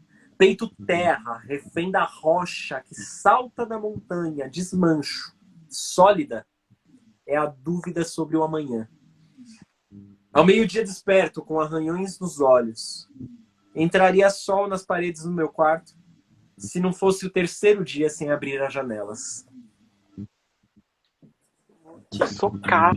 Eu vou te socar tanto, garoto. Pelo amor de Deus. Como é que pode, gente? Ai, que ódio. Que isso, é um querido, mano. Muita saudade de você. Muito bom estar aqui Eu contigo. também, tô com saudade. Que raiva. Ai, que saco. Eu lembrei o nome da outra poesia. Qual que é? Desejo Nossa Morte. Tá no livro. Essa Tá tá no nesse livro? Tá nesse livro. Eu amo muito. Você E quer aí, que cita uma das duas? Como que é a parada? é você que sabe. Se quiser recitar as duas, tudo bem também. Dá tempo? Ah, então recita as duas. Eu Dá só vou buscar tempo. amarelinho aqui, porque eu acho que eu não sei mais de cor. Acredita nisso? Não, tudo faz um tempo que você não recita, imagino, né? Nossa, faz. Ainda mais depois que a gente fica nesse processo de escrever algo novo, alguns textos antigos a gente perde um pouco a prática, porque fica meio até bitolado no. A gente começa a viver, né? Porque eu tive que. Esse livro, ele não tem uma história única, né? Uhum. Mas. Ah, peraí, amarelinha. Uma outra Nossa, coisa que eu queria te perguntar, enquanto você vai pesquisando aí. Qual é a sensação de jogar o seu nome no Google e aparecer essa foto? poxa, eu não sei, Famoso, assim. famoso. Cara, tem um negócio que até hoje eu tento descobrir. Meu nome tá no Wikipedia, cara. Eu nem me considero nada, assim, pra estar no Wikipedia, né? Mas, mano, até hoje eu fico. Como que foi parar lá? Quem que coloca, sabe? Tipo. Até hoje tem uma curiosidade assim, como que vai parar nos lugares desses? Quem deve ser alguém que Sei. coloca, né? Mas Deve ser se alguém jogar muito, no Google muito Daniel maldoso. GTR, aparece lá, músico, Daniel GTR. E eu tenho um pouco de raiva, porque eu não gosto tanto do GTR, né? Eu queria que aparecesse o Carvalho. Mas quando coloca Carvalho, aparece jogador de futebol. Que não tem nada a ver, né? Putz, Difícil, né? Eu vou ler o nosso Desejo Nossa Morte primeiro. tá. O amarelinho fica pro final, então, pra acabar a live. Opa. O Desejo Nossa Morte, um spoiler do livro. Os capítulos, né, são o quarto, a casa, quintal, a tela, as celas, rua, mundo, UTI, céu, noite e o nada. E o Desejo Nossa Morte tá justo na UTI. Bacana. Vem pra... Vamos falar de morte de outra forma, então, né? Mas vamos lá. Eu desejo a nossa morte. Desejo a nossa morte para que nosso momento de luto seja a luta de nossos corpos nus. Para que nossos braços e pernas se cruzem debaixo de lençóis como raízes se entrelaçam e transam solo abaixo. Em nosso culto fúnebre, que os hinos entoados sejam cantados e compostos pela melodia de nossos gemidos, respiração ofegante e descompassada. A decomposição será composta por versos. Poesia é adubo, do prazer que nos cobre, do prazer que nos envolve, e eu desejo a nossa morte porque prefiro o enterro de nossos egos ao nascimento de nosso amor. Porque nascer é sangrar do ventre, morrer é contínuo. Nascer é ter existência limitada, morrer é para sempre, é permanente, então que voltemos ao pó. Coloquemos nossas liberdades em lápides, quem sabe assim seremos finalmente livres para nos entregar sem medo. A liberdade pós-moderna suga mananciais, deixa as terras vazias, os corações secos. Seja então enterrada toda a busca incerta que sufoca o solo, caiam por terra os frutos compostos por cascas, para que nossa morte não seja idealizada como a vida é. Para não corrermos o risco de ser semente em solo que não se planta, de ser nuvem em céu que não se alcança, de fazer fotossíntese debaixo de luz artificial, de amar aquilo que gostaria que fosse, e não o que realmente é. Sonhamos com uma colheita única e bela, e esmagamos os frutos com os nossos pés, porque nossos olhos enxergam só o que não existe. Amar não é aceitar o outro como ele é aceitar o outro o que ele não é. Não quero que nossa história seja vaso de argila, moldado, não quero que você se molde nem que você se mude. Sejamos árvore. Me apaixonei por suas raízes. Plantar expectativas é cultivar praga no solo fértil, é regar com areia as pedras, é deixar com sede a flor que se espreguiça na terra, então eu prefiro plantar sementes de verdade. Contos de fada algum têm mais jardins que seu sorriso, nenhum príncipe ou princesa possui o perfume de nossa história, eles são areia movediça, que se desmancham em si e estou morto para ti. Não há nada mais belo que a morte. Amor Amor e amar. É ainda a vida que se ganha em se perder, e estou cheio de vida, mas estou morto. Estou morto diante de ti. E se é assim, enterre-me sem medo do seu lado esquerdo. E onde eu vou te chutar? Eu vou te chutar. Você fica esperto. Eu lembro da primeira vez que eu ouvi você recitando. A primeira vez que eu te vi, lá no Sofá Lá, você recitou Amarelinha e Deseja a Nossa Morte. Eu falei, gente, ai, que Sério, eu mandei ódio. hoje amor no sofá lá? Que Foi. coragem. Não sabia disso. Eu queria Poxa, te chutar ali. ó, mandar um salve aqui pro Alexandre. Esse que acabou de comentar, e Alexandre Muta.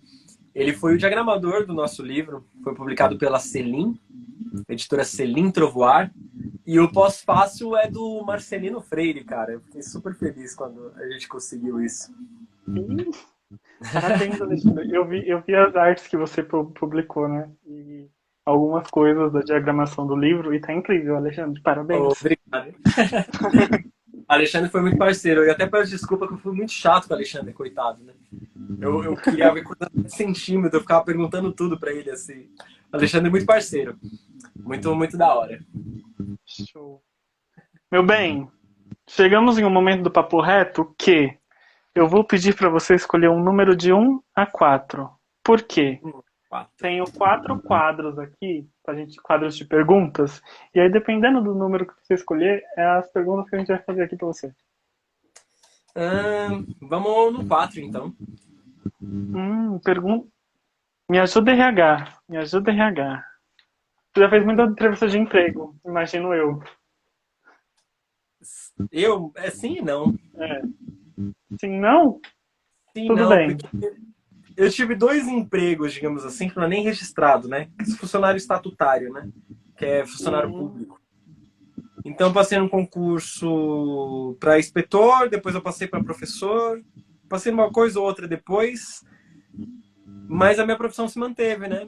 Eu sempre estive ligado à educação. É que eu acho que eu devo ter uma hiperatividade, algum problema aí, sei lá, eu preciso conversar com a minha terapeuta sobre isso. Porque eu não paro quieto, né? Então eu acabo pegando muitos projetos em volta daquilo que eu faço, né? Às vezes eu tenho dificuldade de quando alguém... Aquariano que não para quieto, né, gente? É Exato. aquariano que não para quieto. Eu Às vezes sei. quando você tem que preencher ficha, ou quando você está fazendo cadastro num lugar e a pessoa fala assim, profissão, às vezes eu dou uma travada. Porque eu não sei o que eu estou fazendo no momento, né? Mas eu falo que não, porque sempre está tudo ligado a esse universo da arte, da literatura, da educação, da linguagem. Mas aí os projetos acabam sendo bem diferentes, né? Uma hora, sei lá, eu estou escrevendo um livro didático, mas às vezes eu estou escrevendo um roteiro de vídeo para editora, né? Tipo, às vezes eu estou fazendo a fotografia para uma revista educacional e às vezes eu estou tentando fazer permuta porque eu quero viajar. Aí eu quero fazer foto de pousada, né? Então, não sei. Eu te entendo. Vou nem julgar. Não tem, nem igualzinho. posso. Nem posso. Você acha que é até pior, que você acha que deve transitar até mais em áreas, porque também tá no lance da entrevista, do jornalismo, da publicidade, né? Eu acho que suas áreas ainda vão mais... Educação né? também. Ai, gente, é uma loucura. E aí, esse quadro Me Ajuda RH, eu vou te fazer perguntas que te fariam entrevistas de emprego. Só que aqui você vai poder responder do jeito que você quiser, sem a pressão de estar conseguindo um emprego ou não. Entendeu? Boa. Deve ser pergunta Tá difícil. preparado? Então. Não, mas a gente topou, então vamos, né? Tá bom. Aonde você se vê daqui a 5 anos? No interior. Debaixo de uma árvore e uma rede.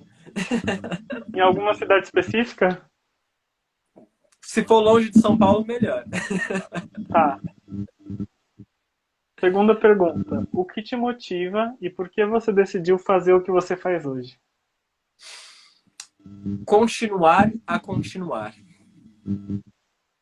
Ai, gente, poeta, é bicho liso, olha, que ódio. Tudo bem. Próxima. Se você pudesse ser um animal, que animal você seria e por quê? Um pássaro para estar mais próximo do céu. É meio clichê esse, mas seria. Quais são os principais acontecimentos da sua vida que fizeram você ser quem você é hoje? Acho que seria o Prêmio Paulo Freire. A vez que eu ganhei lá o Islanda Guilhermina, em 2017. Ah, não, vou mudar. Vou mudar tudo, a música. Acho que eu fui pensando em evento, né? Mas a música é o principal que fez o que eu sou hoje. Ah, Você leu, né? Você leu aí. sim, O Rô é meu tudo primo. bem. Família é Eu fogo, gosto né? muito de você. Eu adoro quando a família participa. Se quiser mandar mais coisa aqui, fica à vontade.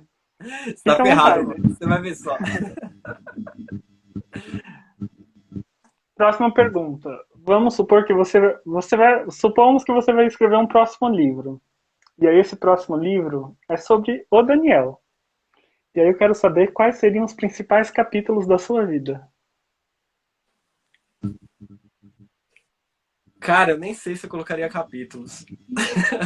Talvez seria um caos tão grande que o livro não trabalharia numa outra ordem. Eu acho Então, que o eu colocaria título uma página em principal. branco. Acho que eu colocaria um silêncio como capítulo, sabe? Talvez a página em branco mesmo, porque tá indefinido. Putz. Gente, eu não gosto de poeta, não. Não gosto. Não gosto da galera. A última pergunta. Se define em 3 palavras. Nossa, difícil isso.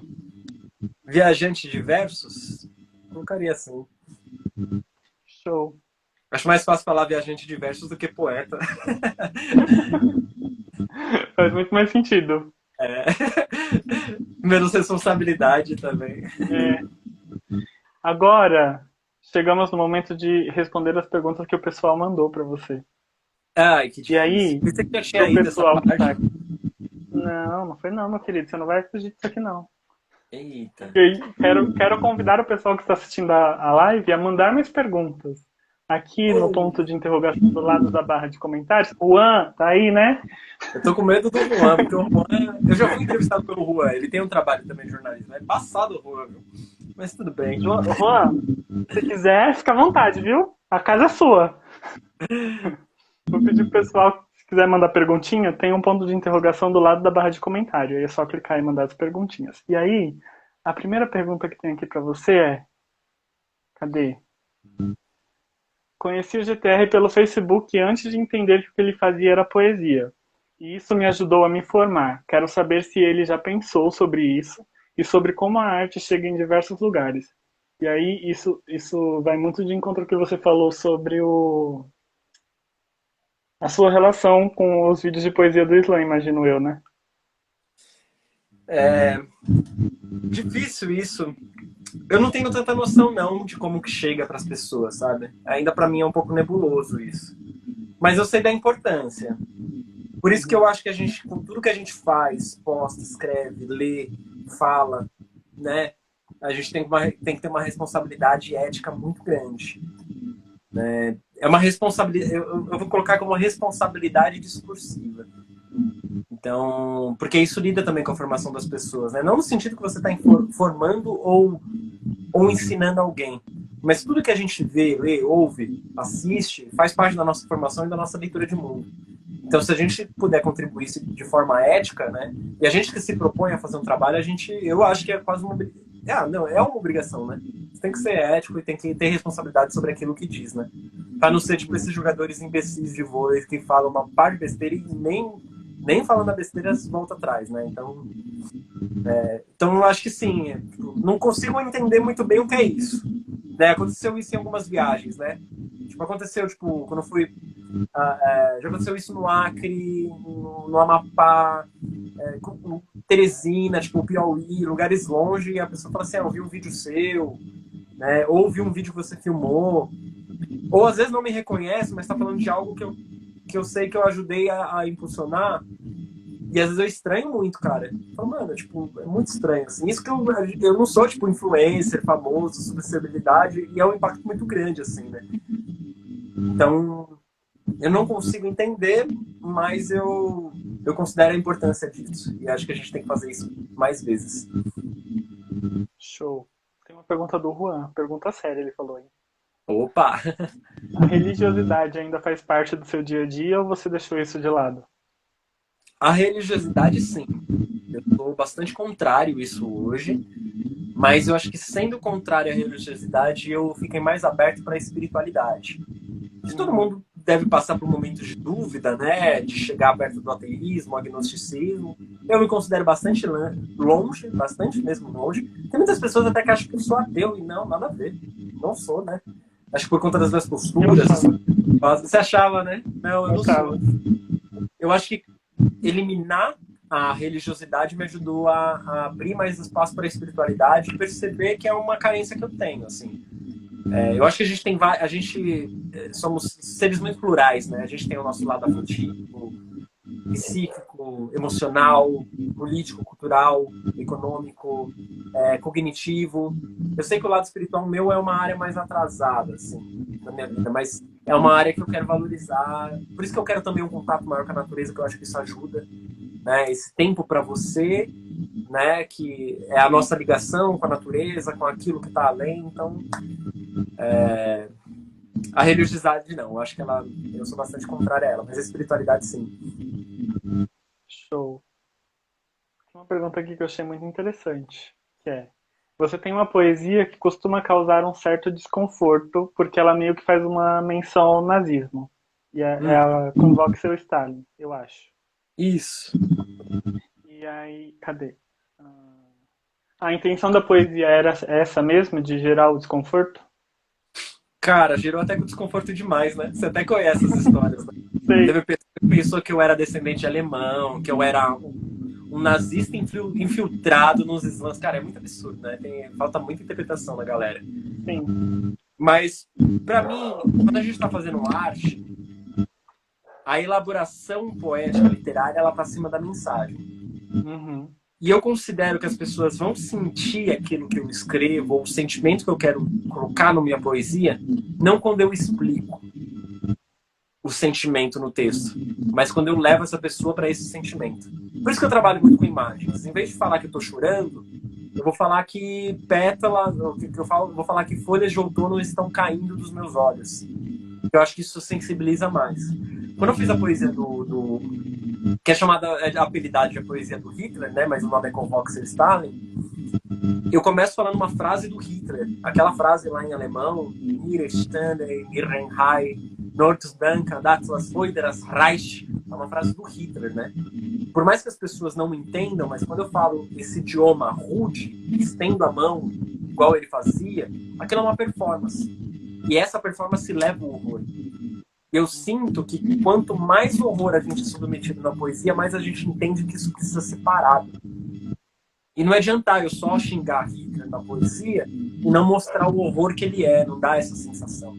Poesia é isso. Quando o Brecht vai falar do Hitler, ele vai usar fezes, ele vai usar merda, ele vai usar palavras assim que causam incômodo. Então era essa a minha proposta, assim, era para causar mesmo, era pra gente... E será que a gente, enquanto escreve, enquanto slammer, sabe o que foi o nazismo? Será que a gente sabe o horror disso, né? Então era para causar mesmo. Será que você sabe o que os judeus passaram, os homossexuais passaram, os surdos passaram? Você lembra que existe surdo? Né? Então, era a poesia do desconforto mesmo. Eu acho que a poesia tem que ser isso. A poesia não tem que ser confortável, não tem que ser poesia para tirar 10. É o lance da poesia do caos aí. É isso, é exatamente isso. Tem uma pergunta do Bruno aqui. Bruno Carvalho. Você toparia participar de um reality show? Acho que eu não teria coragem, não. Nenhumzinho? Acho que não. Não consegui. Acho que as câmeras iam me inibir muito, assim. Acho que eu ia sair... Eu acho que ia ser... Eu acho que ia sair arrasado psicologicamente, inclusive. Depois ver os comentários que as pessoas pensavam de mim. Deus me livre. Espero que eu nunca passe por isso. Nem seja convidado, porque vai que eu aceito e me ferro na vida. Tá bom. Alô, Boninho, aquelas. O Bruno ainda completa. Imagina um cara poético assim na TV. Aliás, o que na TV você acha potente hoje em dia? Cara, eu não vou saber responder que eu quase não assisto TV hoje. Então tô bem por fora. Eu posso falar que nada é potente e tá cometendo um grande erro. O que eu assisto é alguns filmes e aí são por causa dos streamings, né? Mas TV eu quase não assisto mais. E não considero também isso uma postura, tipo, tô boicotando a Rede Globo. Não, é porque realmente é um tipo de coisa que não me agrada, assim, sabe? Agora, se voltar a passar Naruto Shippuden na TV, aí eu vou falar que isso sim. Eu- Aqui, ó. Tem uma pergunta que eu acho que vai muito de encontro com o Manual para Ler as Estrelas, que é: qual o rolê da sua fixação com as estrelas? De onde vem a inspiração para falar do céu? A vivência mesmo. Eu acho muito legal quando você tá numa viagem, tá tudo escuro, e você desenha com seus olhos o céu. Sabe? Você começa a ver as constelações, você começa a saber o nome das estrelas. Eu acho que a astronomia é algo lindo, lindo. Eu vou te Então, bater? Certo? o manual nasceu assim, né? Foi realmente eu deitado, algumas vezes sentado, olhando para as estrelas em silêncio. E é uma coisa que a nossa sociedade, né, principalmente a cultura paulistana, ou de cidade grande, né, capitalista, né, a gente não está acostumado com o silêncio, né, com a nossa presença, né, o silêncio dói muitas vezes. E eu vejo o céu isso, né, e o céu é um cemitério de luzes, né, são estrelas que muitas vezes já morreram, né. Não que todas as estrelas que a gente vê é isso, né, mas tem esse lance, né, do brilho das estrelas chegar depois, né. Então é um lance que pra mim tá para além da vida, as estrelas, né? Contemplar o céu. Eu fico brincando de imaginar outras mortes que existem nesse céu e como essas. E isso é ressignificado em novas luzes, né? Enfim, é uma brisa. Nossa, eu vou focar tanto. Mas uma pergunta séria do Juan. Como o momento político atual afetou ou afeta os seus laços afetivos? Olha, é difícil isso, porque eu fico até com medo de influenciar as pessoas, né? Aquele negócio da responsabilidade ética. Eu tenho comigo, e aí eu tô falando isso tentando falar com muito cuidado, porque eu não quero induzir ninguém a isso. Mas eu tenho uma intolerância muito grande com a intolerância.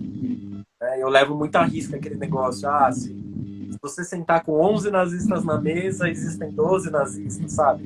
Então eu tenho muita dificuldade de me relacionar com pessoas que realmente estão mergulhadas no nazifascismo, né? Mas aí não são todas as pessoas que defendem o fascismo. Porque aí tem umas da formação da pessoa, de como as fake news mudaram o imaginário de determinados cidadãos, né? Tem todo um recorte aí, né? Mas o militante fascista, que até hoje apoia Bolsonaro, essas coisas, eu não consigo conviver. E para mim, vou ser bem sincero, não me faz falta. Não me faz falta. Algumas pessoas vão criticar, né? Algumas pessoas vão, tipo, naquela linha do Mano Brown, que tem que sentar para conversar, para entender o outro lado. Eu sou bem contrário a isso. Eu tenho uma visão até leninista marxista. Estou usando termos teóricos, mas esses termos também influenciam muito a minha vida, os meus laços afetivos, né? Porque para mim, teoria, prática e vida estão ali, imbricados. Não consigo separar essas coisas, né? Então, assim, afeta muito. Porque eu já sou um ser meio que ideológico, assim, por excelência, né? Eu me apaixono pelas pessoas, não no sentido eros, né? De ter atração por elas. Mas eu me encanto pelas pessoas, quero me relacionar com as pessoas, quero conhecer as pessoas pelas ideias que elas trazem, né? Então, a conjuntura política afeta, assim, de forma diretíssima as minhas relações sociais.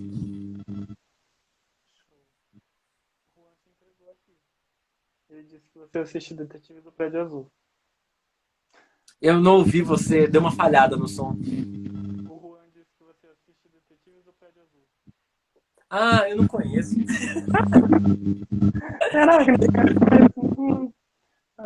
tá bom. Mais uma pergunta. Você também toca instrumentos. Queria saber o que você pensa sobre a ideia de fazer um slam em que pudesse usar instrumentos musicais. Você acha que isso perderia a essência de um slam? Ou se isso seria algo interessante? Ah, eu nunca pensei sobre isso, mas assim, de primeiro momento eu acho meio nada a ver.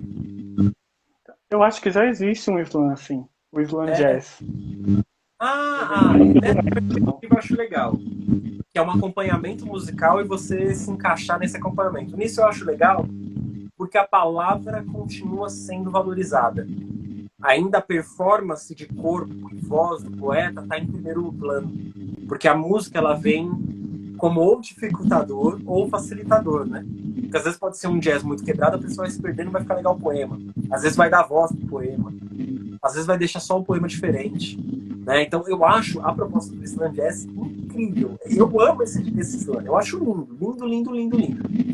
Agora, se for um lance do próprio poeta poder pegar o seu instrumento, aí eu já acho que pode descaracterizar. Que para mim, slam é corpo, voz e movimento. Eu acho que com o instrumento. Aí é melhor fazer show de talentos, então, sei lá. Você já foi no slam jazz? Já, várias vezes. Várias vezes. Eu não errei aí, ó. Eu errei aí. É muito bom, cara. Eu gosto bastante. Ainda não vou, não consigo ir hoje em dia porque ainda tem uns receios por conta da pandemia, né? Não sei como que é lá, se tá aberto, não, mas assim, é um slam que eu aconselho qualquer pessoa aí. Acho que já voltou, não sei se voltou ou não, mas baita slam, assim, a banda toca demais. A banda toca muito bem, então vale a pena.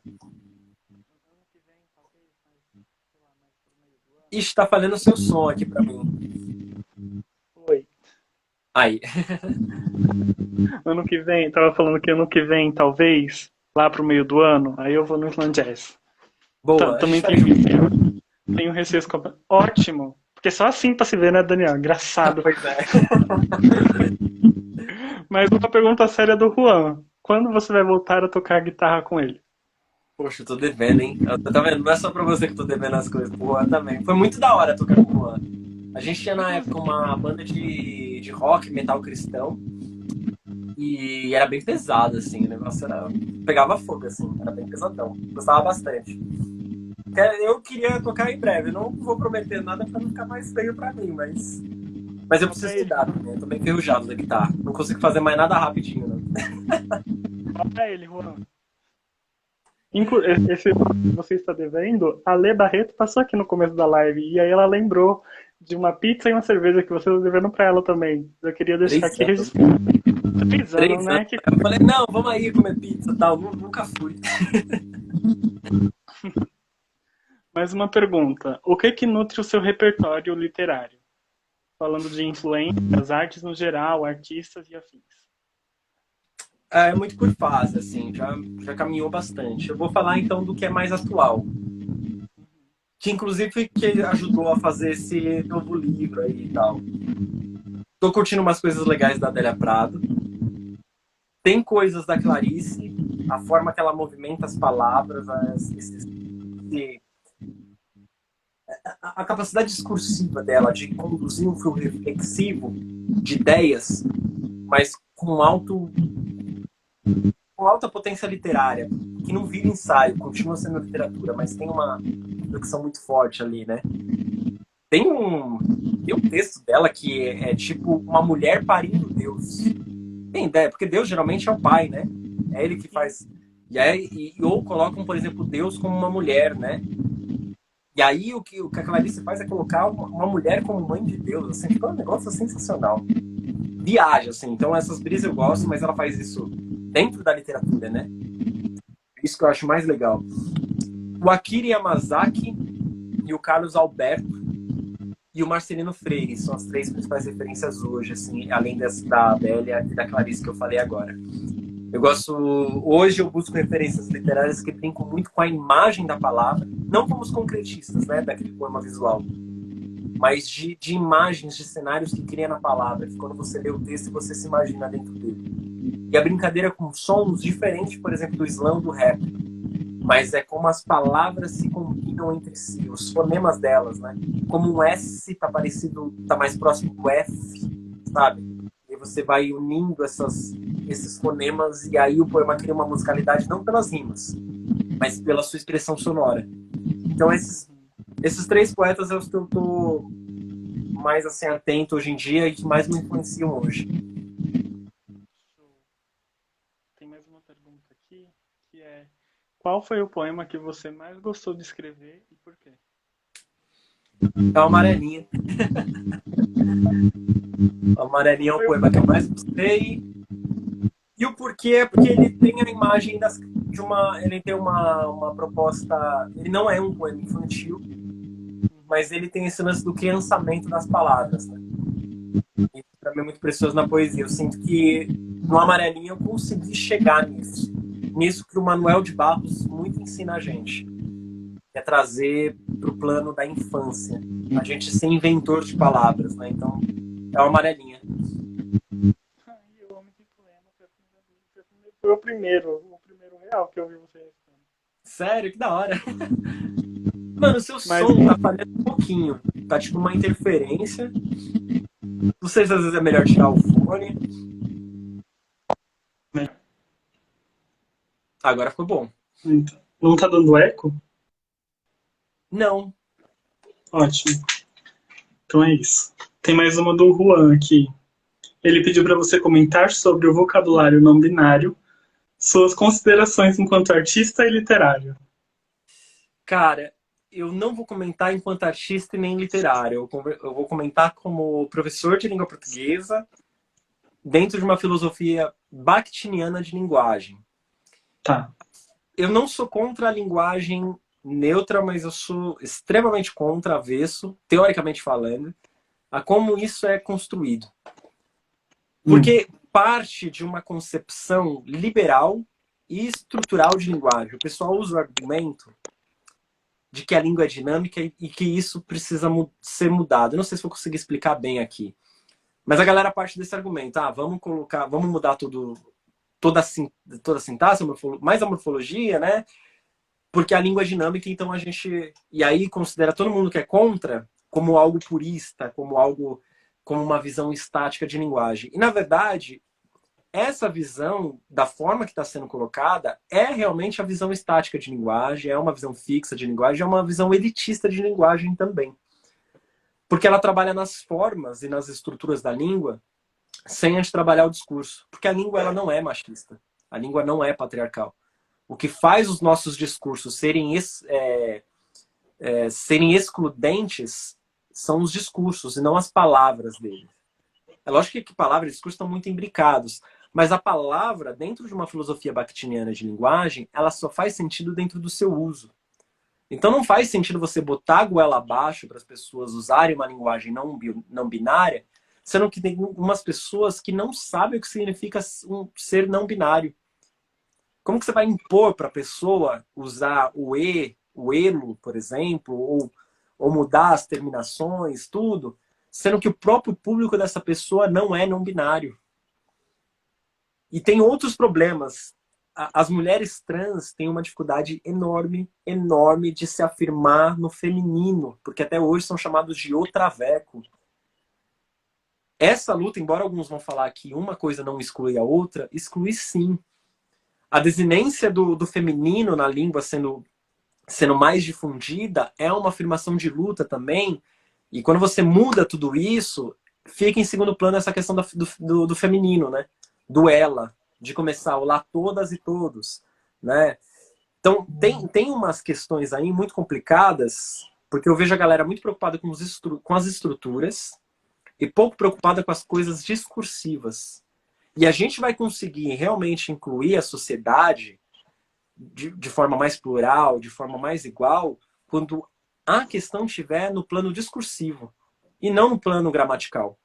A gente passa a vida inteira criticando o ensino de língua nas escolas, porque é um ensino conteudista e estrutural que trabalha na gramática da língua portuguesa e não trabalha na sua forma discursiva. Aí você acha que a população, no geral, vai conseguir usar a linguagem não binária dessa forma que está sendo ensinada? Não. As pessoas não vão conseguir. Quem vai conseguir isso são alguns grupos. Por isso que eu falo que é uma perspectiva elitista, mesmo não sendo da elite. Porque vai ter dificuldade, vai ter facilidade para falar a linguagem não binária quem faz parte desse grupo. Enquanto ela não for, enquanto essa galera não abrir um pouquinho, né, aceitar um pouquinho a contribuição dos teóricos da educação e mostrar como que vai ser a alfabetização disso, que para você ensinar língua, e para você tratar de língua, pode até parecer um pouco acadêmico isso, mas isso daqui é uma gramática da língua portuguesa. Uma das. O tamanho desse livro. Aqui tem toda a estrutura da língua portuguesa. Para isso realmente ser incluído nas escolas, para as pessoas terem realmente a linguagem inclusiva, precisa estar aqui. Né? E não estou falando que os livros regem a vida, que eles são mais importantes, que o material precisa estar escrito. Nada disso. É que a gente precisa organizar isso para saber educar as pessoas. Porque só aí esse negócio vai virar normal. Porque senão vai virar dialeto de pequenos grupos. E já é assim. Você pega dentro da gente, do nosso grupo, quem não usa a linguagem neutra é chamado de transfóbico. De não sei o que lá, e vai xingando não sei o que lá. Mas aí quando você pega fora a nossa bolha, já viu como a galera trata isso? É chacota, é risada. Né? E aí você vê, por exemplo, como que vai alfabetizar uma pessoa da EJA, por exemplo? Já tem proposta de ensino? Já que está enfiando goela abaixo, linguagem não binária, já tem proposta de ensino? Já tem sequência didática sobre isso? As pessoas que estão sendo ensinadas, elas estão tendo contato só pela língua ou pelo caráter discursivo? E só vai ter pelo caráter discursivo quando ela vê a necessidade disso. E só vai ver a necessidade disso quando ela conviver com essa realidade. E aí parece que a galera esquece isso. Tem uma visão muito estática de linguagem e aí usa até meio que nessa pegada do lacre. Assim, é uma linguagem, é uma visão de língua liberal. Você pode pegar qualquer pessoa comunista mesmo, revolucionária, que segue até os preceitos russos assim, de linguagem, grande parte não vai concordar com isso. Não com a linguagem que tem que saber incluir na linguagem, mas não vai concordar com a forma que isso é pregado hoje. Porque vem de uma liberal, e você pode ver marcas grandes, tipo, eu não sei se mas, por exemplo, tipo Coca-Cola, Nike, já estão usando isso como forma de captação de lucro. Então, isso é uma coisa que eu já falo há alguns anos. A esquerda sempre vive mordendo isca neoliberal e acha que está sendo progressista. E não é bem assim. É uma postura que o pessoal precisa de mais cuidado para como tratar do termo, e é bem difícil falar sobre isso, porque corre o risco do cancelamento e tal, né? Mas você pode ver, tem que estar na sala de aula. Tá conseguindo levar para a sala de aula? Tá conseguindo educar a população ou tá ficando no Twitter ainda, né? Um ou outro consegue, mas está fazendo como isso? Já tem estruturado? Porque existem limites para a linguagem não binária no idioma português e existem possibilidades. Isso precisa ser discutido de forma séria. E por isso precisa das críticas, dos pensamentos reflexivos sobre isso, porque isso vai influenciar de forma muito, muito, muito forte o ensino. Pode parecer acadêmico, mas a gente só estuda hoje slam no Brasil, nas escolas. Tem um monte de livro didático aí falando sobre slam, sobre sarau, citando Emerson Alcalde, citando Mariana Félix, porque existiram no mundo teóricos como Bakhtin, que lá na Idade Média estavam pesquisando cultura popular da Idade Média, enquanto a galera estava preso nas formas escritas, sabe? E ele estava estudando a carnavalização da literatura. E isso veio por meio dessa concepção de linguagem do Bakhtin.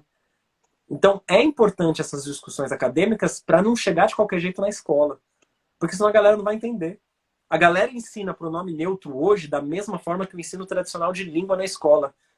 Que não é pelo uso, é pela norma, pela forma, pela aparência, pela abstração da palavra. Então, basicamente é isso. Faz sentido, faz sentido. É uma briga boa, né? É uma briga boa isso. Tem mais uma pergunta aqui, que é: você escreve muito sobre amor. Podemos dizer que aquarianos amam? Sim. Eu respondo sim. Sim, com certeza. Olha, agora a gente vai pro último quadro do Papo Reto. E aí eu queria saber se você já tem amarelinha aí. Já tem aqui. Tá. O último quadro é um bate-bola. Eu vou falar uma palavra e aí você vai me dizer a primeira coisa que vier na sua cabeça. Certo. Vixe, esse negócio é tão difícil. Eu juro que é legal. Tá pronto? Vamos lá. Uma palavra. Céu. Uma frase.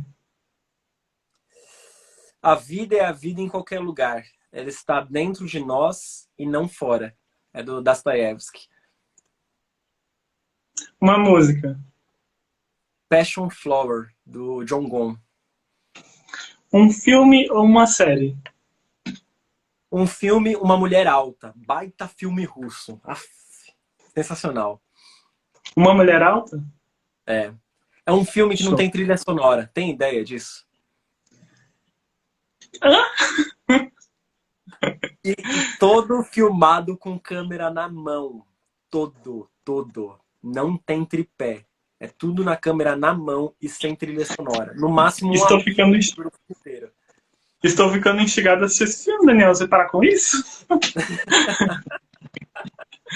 Vou procurar depois. É bom, você vai Um gostar. lugar.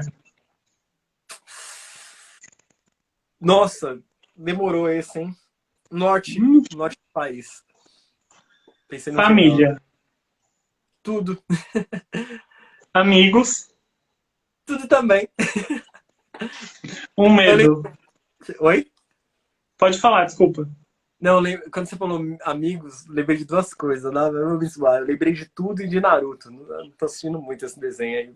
Naruto é ótimo, gente. Se alguém critica Naruto, eu posso dizer o quê? A pessoa não presta. Exatamente. Eu tenho pra mim que é isso. Um medo. Brasil. Um poder que você gostaria de ter. Jutsu Clones das Sombras. Ia facilitar tanta coisa, gente. Nossa, demais. Ia ajudar muito. Agora, eu tenho uma pergunta que é... Geralmente perguntam pra gente o que que a gente diria pra criança que a gente já foi. Só que eu quero saber de você o que que a criança que você já foi diria pra você hoje. Continua vendo figuras nas nuvens. Ai. Você fala disso que é amarelo. Eu vou te chutar? Eu Você falo, fica né? esperto, Mas Daniel. Você isso é fica uma esperto. realidade, cara. Isso eu ainda faço. Quando eu tenho Eu também. tempo. E é importante fazer isso. Uhum. Agora a última pergunta para fechar isso aqui, que foi inspirada em uma poesia de Mariana Félix. Olha, A Mari, ela tem uma poesia chamada Um Outro Conselho, que começa com: se eu pudesse te dar um conselho hoje, chora. Então, Daniel, se você pudesse dar um conselho hoje, que conselho seria esse? assim, pra geral, pra todo mundo? Aí é com você. Se é para geral, se é para você, se é, sei lá. É um conselho um pouco grande, mas... vou, militar aqui, né? Conheçam literatura africana e as verdadeiras experiências socialistas para não cair nesse fantasma desse fantasma do comunismo que o pessoal prega, né? Esse negócio, essa demonização da Rússia, de Cuba, né? Da luta armada africana, né? Um conselho que eu daria para todo mundo é: conheçam essas experiências e conheça o que foi e o que é o colonialismo. Principalmente a esquerda tinha que ter obrigação disso para não ficar caindo em isca neoliberal. Que aí fica preocupado com coisas com moda de Twitter e esquece o que está acontecendo hoje. E como combater isso hoje. Então, conheçam de verdade experiências socialistas e comunistas. Senão aí muda o nome de militante e coloca ativismo. Tô fazendo ativismo. Esquece o nome de militância, porque militância é coisa séria. Não é, vou militar aqui, não sei o que lá, vou postar um textão e tô militando. Não, conhece que a militância, que o negócio é importante para a formação do mundo. Acho que é esse o conselho que eu daria. Invistam na formação, nas bases. Show. Agora eu vou pedir para você recitar a amarelinha. Boa, vou pegar ele aqui. Não vou arriscar fazer ele de cor para não ficar gaguejando. Faz tempo, né, meu filho? Faz tempo. Pode ir, então? Pode. Um menino brincando de se pendurar nas árvores ensina a gente sobre a desrealidade das coisas. Ele se lança galhos adentro, desbrava perigos da selva e da terra. Ele é rei da floresta, ele é rei de si. Faz diferença para esse menino se sua aventura é ficção ou não?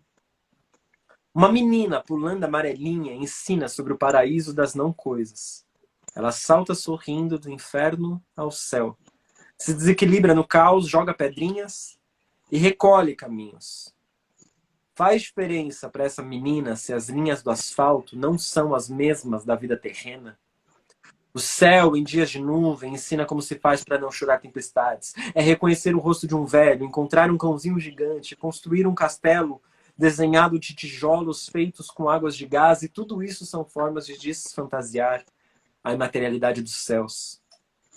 Quando a gente decifra a figura de uma nuvem, também faz exercício para desvendar o sorriso dado pela pessoa por quem a gente se apaixona. Faz diferença se são apenas nuvens ou se dragões brancos tomaram o céu? A gente não se anoitece das coisas que não existem, mas se perde no breu quando aprende a desinventar. A gente cresce e vira criança grande que morreu e aprende como desama e desalma em vida. E é só nesse ponto que faz diferença se é realidade ou se é ficção.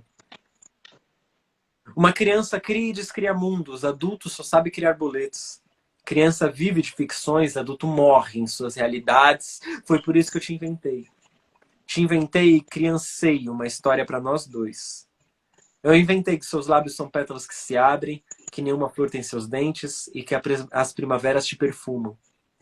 Inventei que me afogava em suspiros, seu olhar foi farol em alto mar, me guiou para fora da tempestade e fez nevoeiro dentro do peito. Inventei que o passarinho assistiu a gente conversando numa tarde de domingo, contaminou e cantaninou uma poesia para nós dois. Eu roubei metade dos versos desse passarinho e estou recitando eles agora nessa live. Eu inventei que eu não preciso mais de remédios para dormir. Fiquei apenas com um vício de abrir as nossas últimas mensagens trocadas e de esperar em vão resposta sua. Foi o médico que inventou que eu deveria abrir a caixa de remédios e fechar a de lembranças. Se eu inventasse o silêncio, se seu silêncio me inventou poeta, e se sua ausência foi aquele passarinho que inventou essa história? Hoje não me penduro mais em galhos, mas me lançaria fácil em seus cabelos e cafunés. Hoje não salto mais as amarelinhas no asfalto, mas quando te vejo meu peito saltita. Entardeço em seu sorriso, como criança, decifra a figura de uma nuvem, e bem depois que eu fui rei da floresta, eu te inventei. E você foi a melhor das minhas invenções. Pena que para você, eu nunca existi. Confesso que criei desrealidades, que idealizei uma história e que inventei este poema, mas o que eu sinto por você nunca foi ficção. Esse é o amarelinho. Mano, eu vou te bater. Eu vou.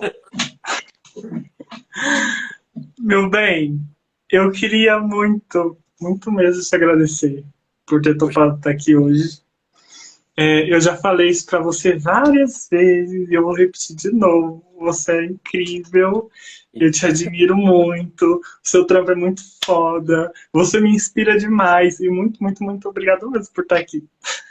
Que isso, eu que agradeço. Nossa, foi muito bom te rever, mesmo que nessa realidade virtual. Mas é uma pessoa que eu acho incrível, super sensível, né? Provando aí que a aquariofobia não tá com nada, o pessoal fala de aquariano.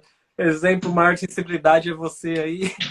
E tô com muita saudade, assim. Espero te ver em breve aí. Quem sabe no Slam com Jazz aí. Vai rolar, esse encontro vai rolar, pelo amor de Deus. Obrigado mesmo. Valeu.